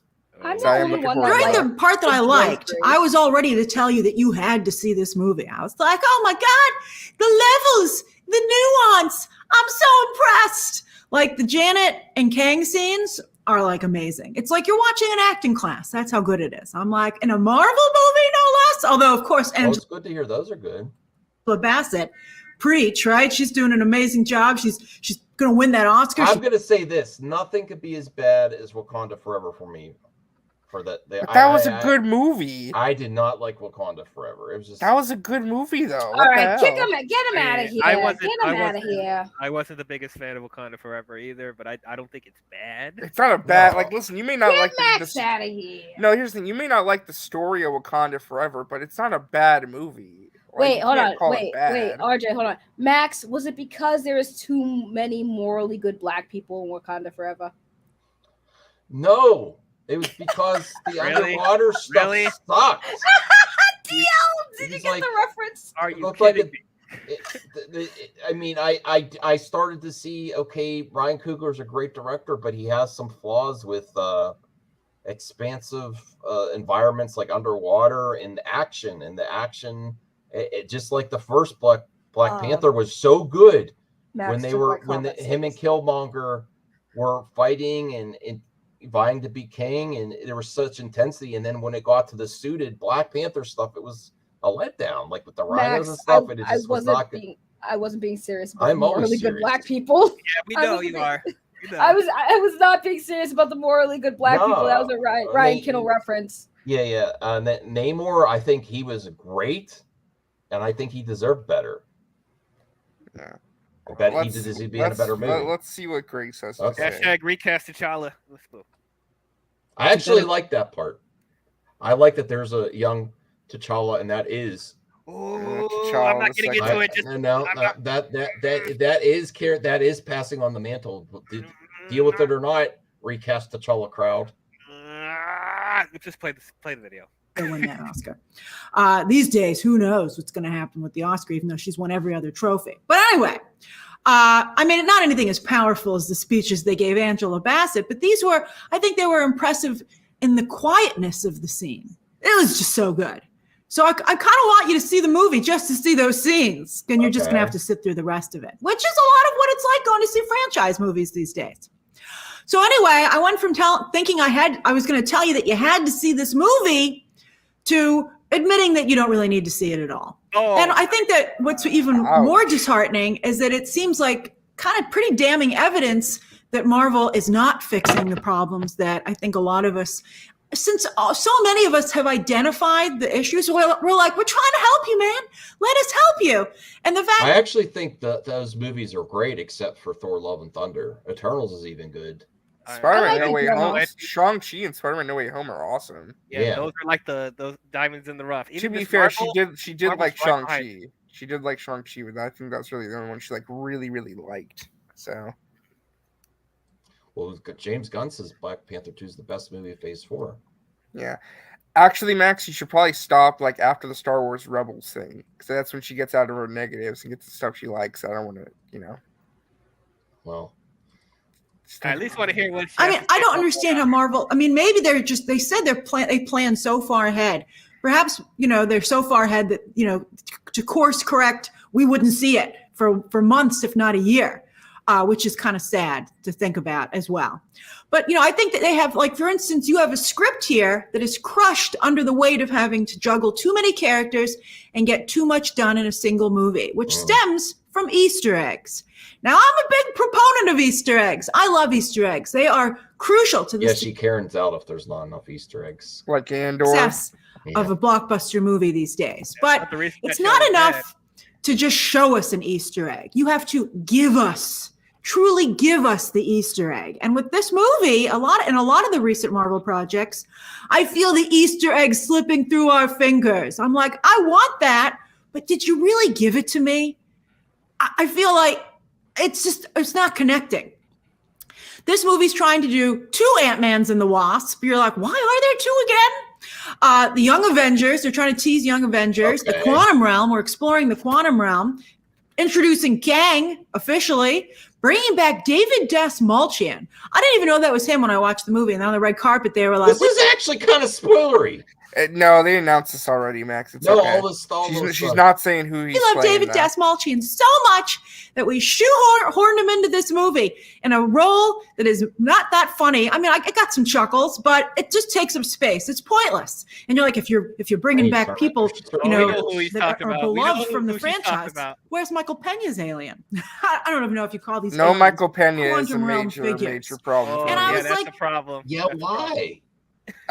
Because they didn't find a place for his character to fit in the movie, so they just didn't include him. Not even one scene though. Like, come on. Yeah, in the beginning before they go into the Quantum Realm, you can't have one scene. Like, oh my gosh. Priorities are: can we find a role for David Dastmalchian? David Dastmalchian's doing fine. He was fantastic as Polka Dot Man. He has some cool, like, vampire Dracula kind of movie coming up. I mean, I'm not sure when they're releasing it still, but he's fine. He doesn't, they don't need to kind of like derail the whole movie or have that be part of it to give him a role. And also because you can't even tell that it's him unless you told us. Nobody's like, who that alien is. It's David Dastmalchian. You're like, oh, That's nice for him. To be fair, can someone tell me what Tony Robbins, what booty is this? Because he changed. I liked looking at Tony Robbins. Whose booty is this? What is because I already have to highlight it because I'm like, should I highlight Tony?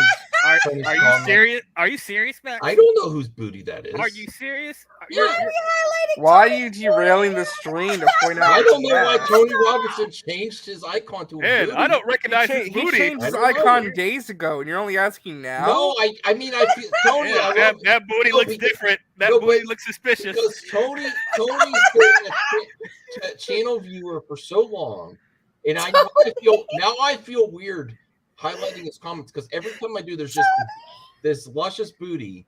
And I don't okay, Max. All right, that's enough. That's enough. I don't know who it is. Like, why does it matter? Why does because it matter? I'm like, why would a man change his icon to a booty? It had to be what? Like, no, that booty does not match. It does not match. Every time I think of Tony, I try reverse searching a booty. Yeah, sure. Go ahead. Do it. I don't know. I don't even know how to reverse search. And I don't know. I mean, this got to be it's got to be that booty for you to change your face to the booty. That booty. Hold on. I mean, does anyone actually know whose booty it is? Like, who cares? Who freaking cares? I love how Max derailed his own stream. No, because I feel weird. Like, I feel at first like. Good job, Tony Robinson. Hey, that is not Tony's been here for so long. I saw his nice face like for so long in the comments. Now you see his nice booty. And now I just see a booty, and I'm just like, okay, that's Tony. That's definitely not America's ass. That's definitely not America's ass. But I don't know why we talk about this. What is going on right now? That is not James. No, it isn't. Consult Bootypedia. I feel I don't mean I didn't make you embarrassed. I didn't mean to make you embarrassed, Tony, either. I don't know where Tony went.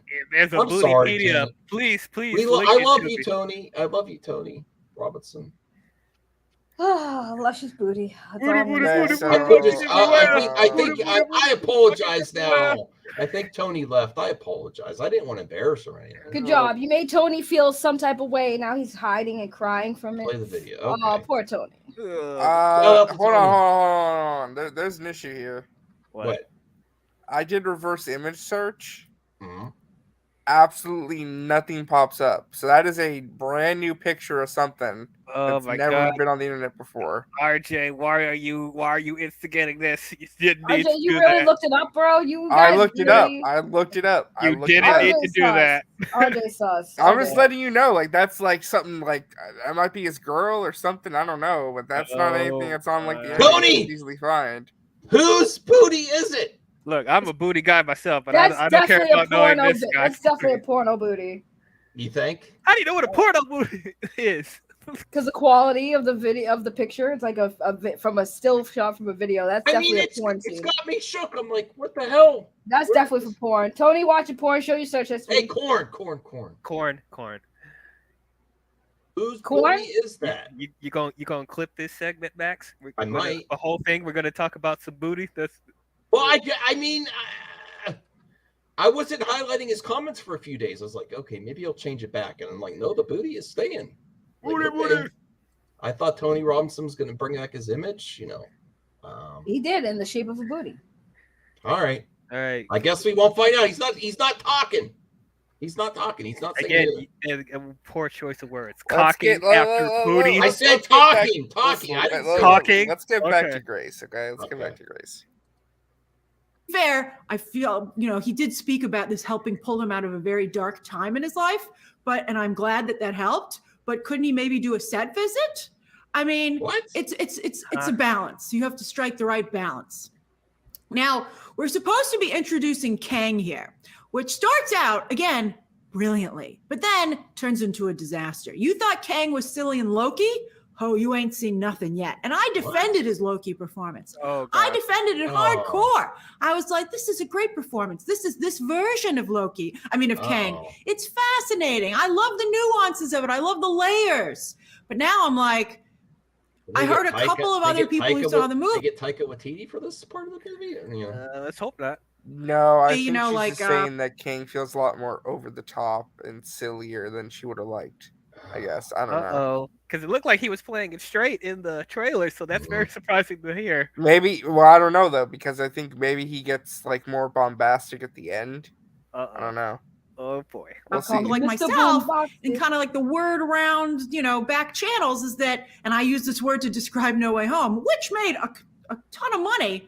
It's a little SNL sketch like. It's like I don't really. I don't know how she thinks No Way Home was SNL sketch like. Yeah, it kind of was. It kind of was. I would have a hard time, I think, defending the second half of this movie for Kang, and I'll be curious to see what if some of you come up with if you're so inclined.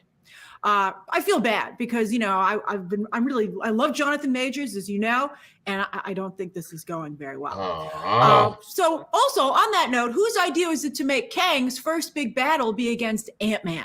In the comics, Kang the Conqueror's kingdom, Chronopolis, as you would guess, is outside of time. That's why it's called Chronopolis. It's in limbo. So it was never in the quantum realm. So it's not like, oh, well, this is derived from the comics. Or remember that big fight that Kang and Ant-Man had? No, there was none. He's Fantastic Four's villain. What the heck is he doing in this movie? Peyton Reed's like, if I can't have the Fantastic Four, I will destroy them by taking Kang and doing family dynamics in my movie. And you're like, but why were you allowed to do that? You don't own Marvel. It's sort of hard to take Kang seriously, I'm afraid to say, as an Avengers level threat when Ant-Man gives him a run for his money. Now, I know some of you might be like, what are you talking about, Grace? Ant-Man's great. I love highlighting the little guy. Well, let me explain. Because setting up Ant-Man as the little guy, which this movie... I want to watch more of this. I had my tickets. Just get to the Star Wars Rebels part, and then we'll go to the very end. Just go. I want to see what he says about what she says about Mona. Yes, but just let it happen. This is making me mad.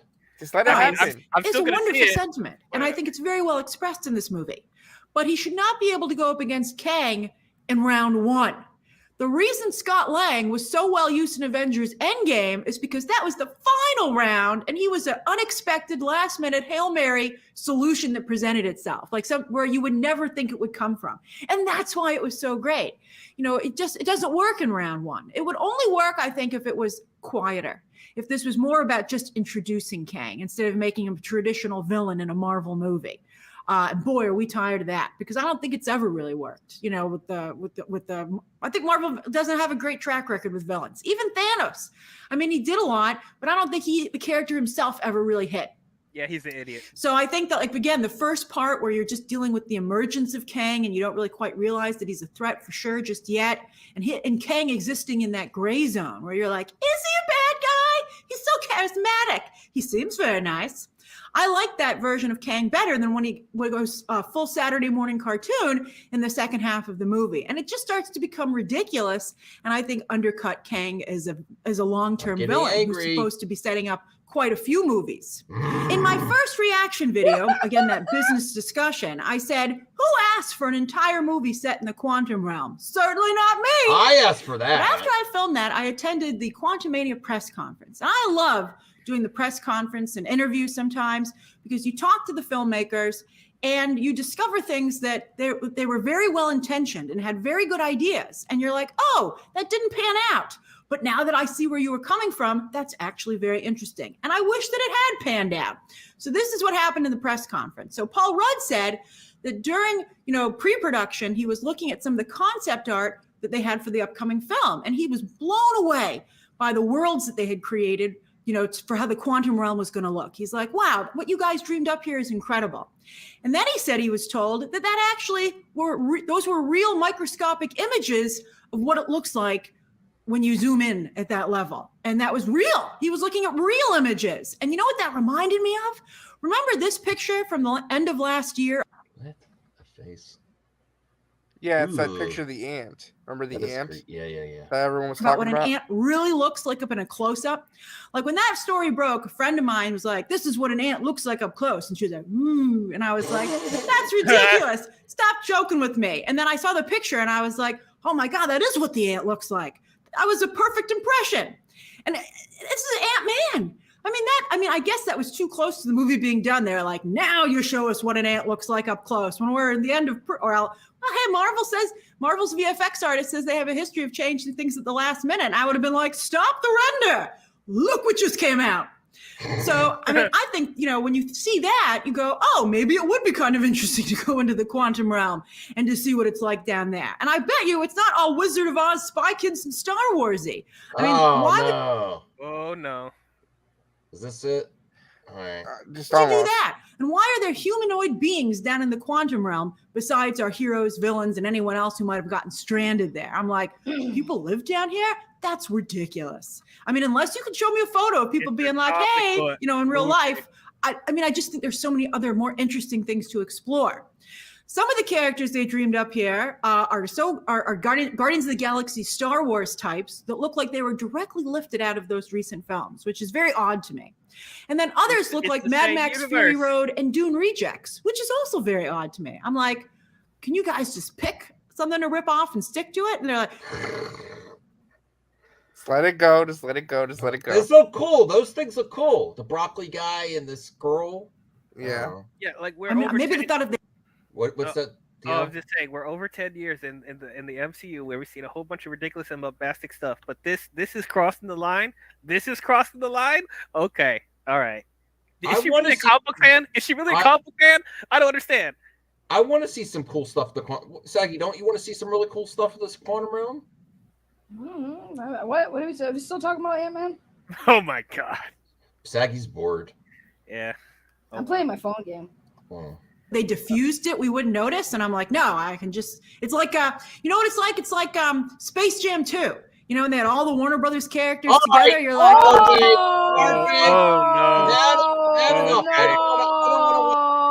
no, let's finish it.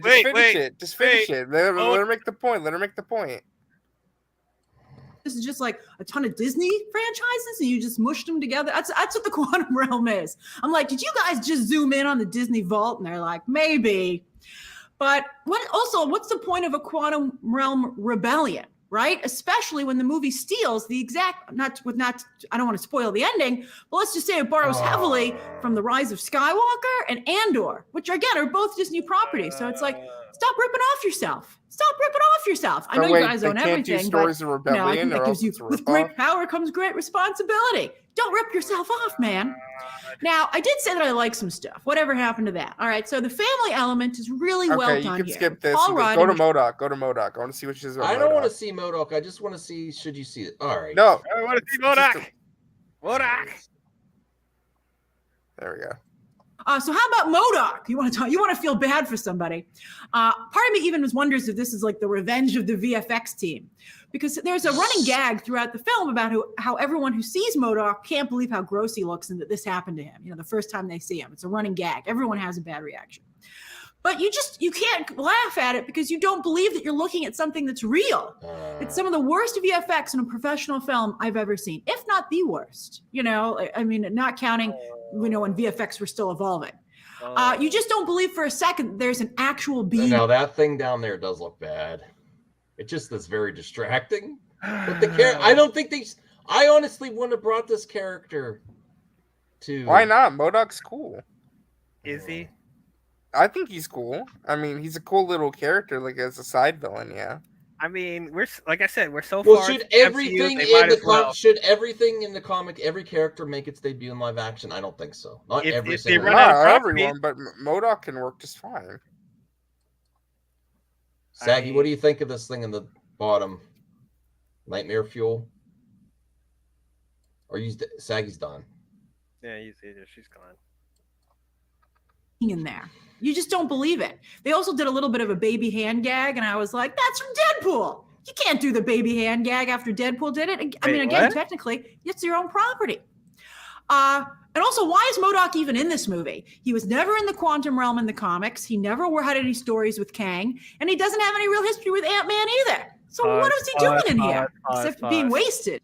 Does she understand by now that the MCU does not do exactly what they do from the comics? They deviate numerous times. So why is she surprised that characters are showing up in movies that they didn't have affiliation with. Kavari says MODOK is the VFX middle finger to Marvel.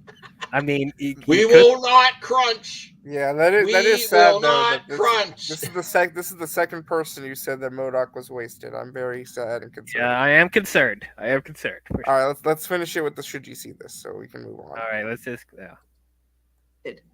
So that's my non-spoiler review for Quantumania. Marvel fans are going to be like, whoa, Grace, you're a hater. I need to see this for myself. Have at it.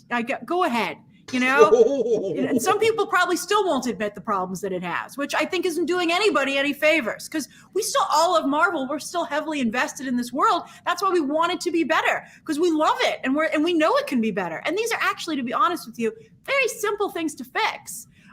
Just dial it back a little bit. I think perhaps, you know, Kevin Feige getting a ton of more toys to play with might be the worst thing that ever happened to him. He's got too many toys, basically. I think Marvel fans will want to see it just to see it. And there are some good elements that I enjoyed. So you'll either see it in the theater or on Disney Plus, and that's up to you. That's up to you. Kang, Janet, and Scott, and the 2 end credit sequences are great. Love that stuff.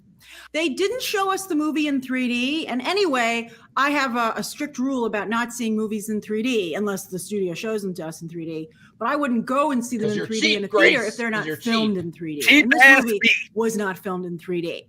But really, I would say, you know if you're somebody who likes to go and see the latest big blockbusters, if you are invested in Marvel and that story, and you just want to see the next chapter, good or bad. So just go and have a good time and pick the theater that you're the most excited about. If you like 3D, go see it in 3D. If you want to see it in IMAX or Dolby or 4DX, maybe it's really awesome in 4DX. You know, maybe that'll add a fun element to it that'll help the second half of the movie. You know your jam at this point. I would say make it count, because you're probably not going to see this movie again. But yet at the same time, I'm planning to see it again, because I talked to my parents. You know, I didn't give them any spoilers, but I told them my thoughts on the film. And they were like, we decided, we talked about it, and they still want to go. Because I think not only did the trailer still appeal to them, but I think they really like the cast. And based on what they said they liked about the trailer, about the relationships and the characters. All right, I've had enough. Max, what's wrong? Why are you upset? Because it's just her opinion. It doesn't matter. I know. I'm getting a little bit of my wife in my head. Like, she does not like to listen to anyone reviews. She just likes to go in fresh. And I'm just like, hey, you're dogging this too much. I'm just like, I've had enough. I mean, I'm gonna go see it anyway. I have my tickets Thursday. I hope it's good. She hasn't swayed my opinion. I'm still gonna go in fresh, but my expectations are, you know, a little bit lower. If you hate this movie, will you make a rant video? I don't want to hate things. You will hate things. If I don't like it, you'll be the first to hear from me. It's not like this is the only King we're gonna get, so it's not. It's like true. Actually, well, even if we're still, he might be completely different. Right. Well, we're still getting King. It's like, even if it's not a great movie, it's just like, is it going to be enough that I'm going to have some fun? Then I'm okay. You know, it's not going to. The Ant-Man movies I've always enjoyed, but they're always like not my favorite of the MCU either. Anyway, and I still support them because I support companies that reward their audience and keep stick to their guns. So I'm going to reward that. I was going to see it regardless. So I don't want to think. Oh my God. What? Zack Snyder's put out a video about sell to Netflix. Wait, what? Oh my God. I'm not falling for your shit. He actually put out a video. Let's imagine how grateful I am.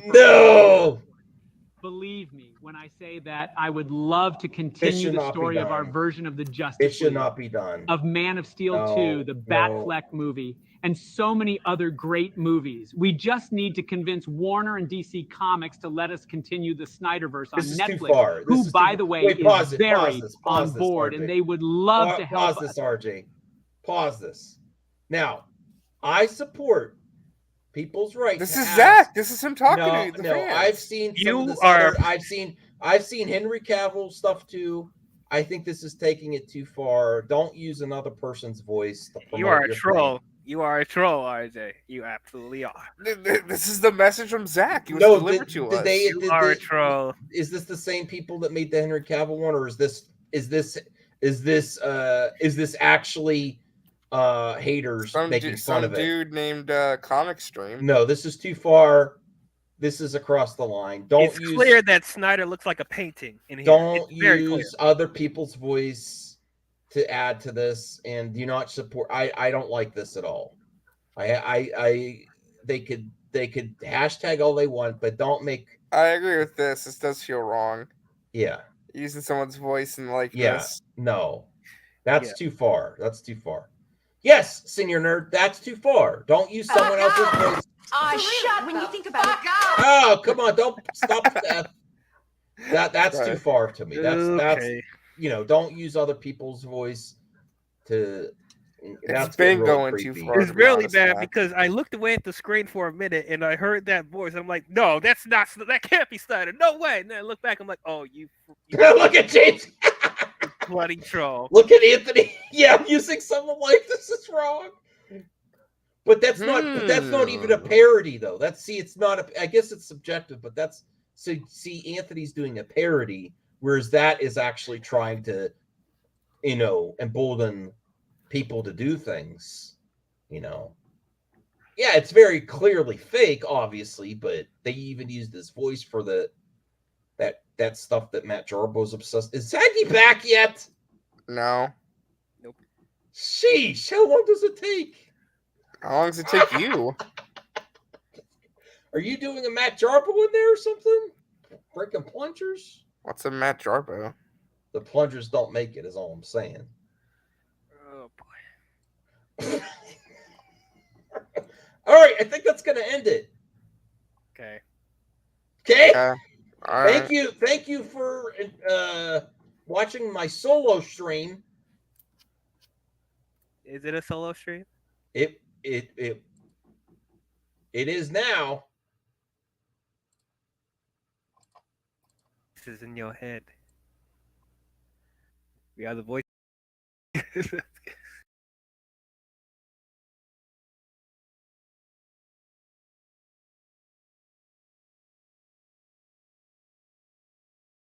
I was thinking of leaving it live until Saggy gets back and just.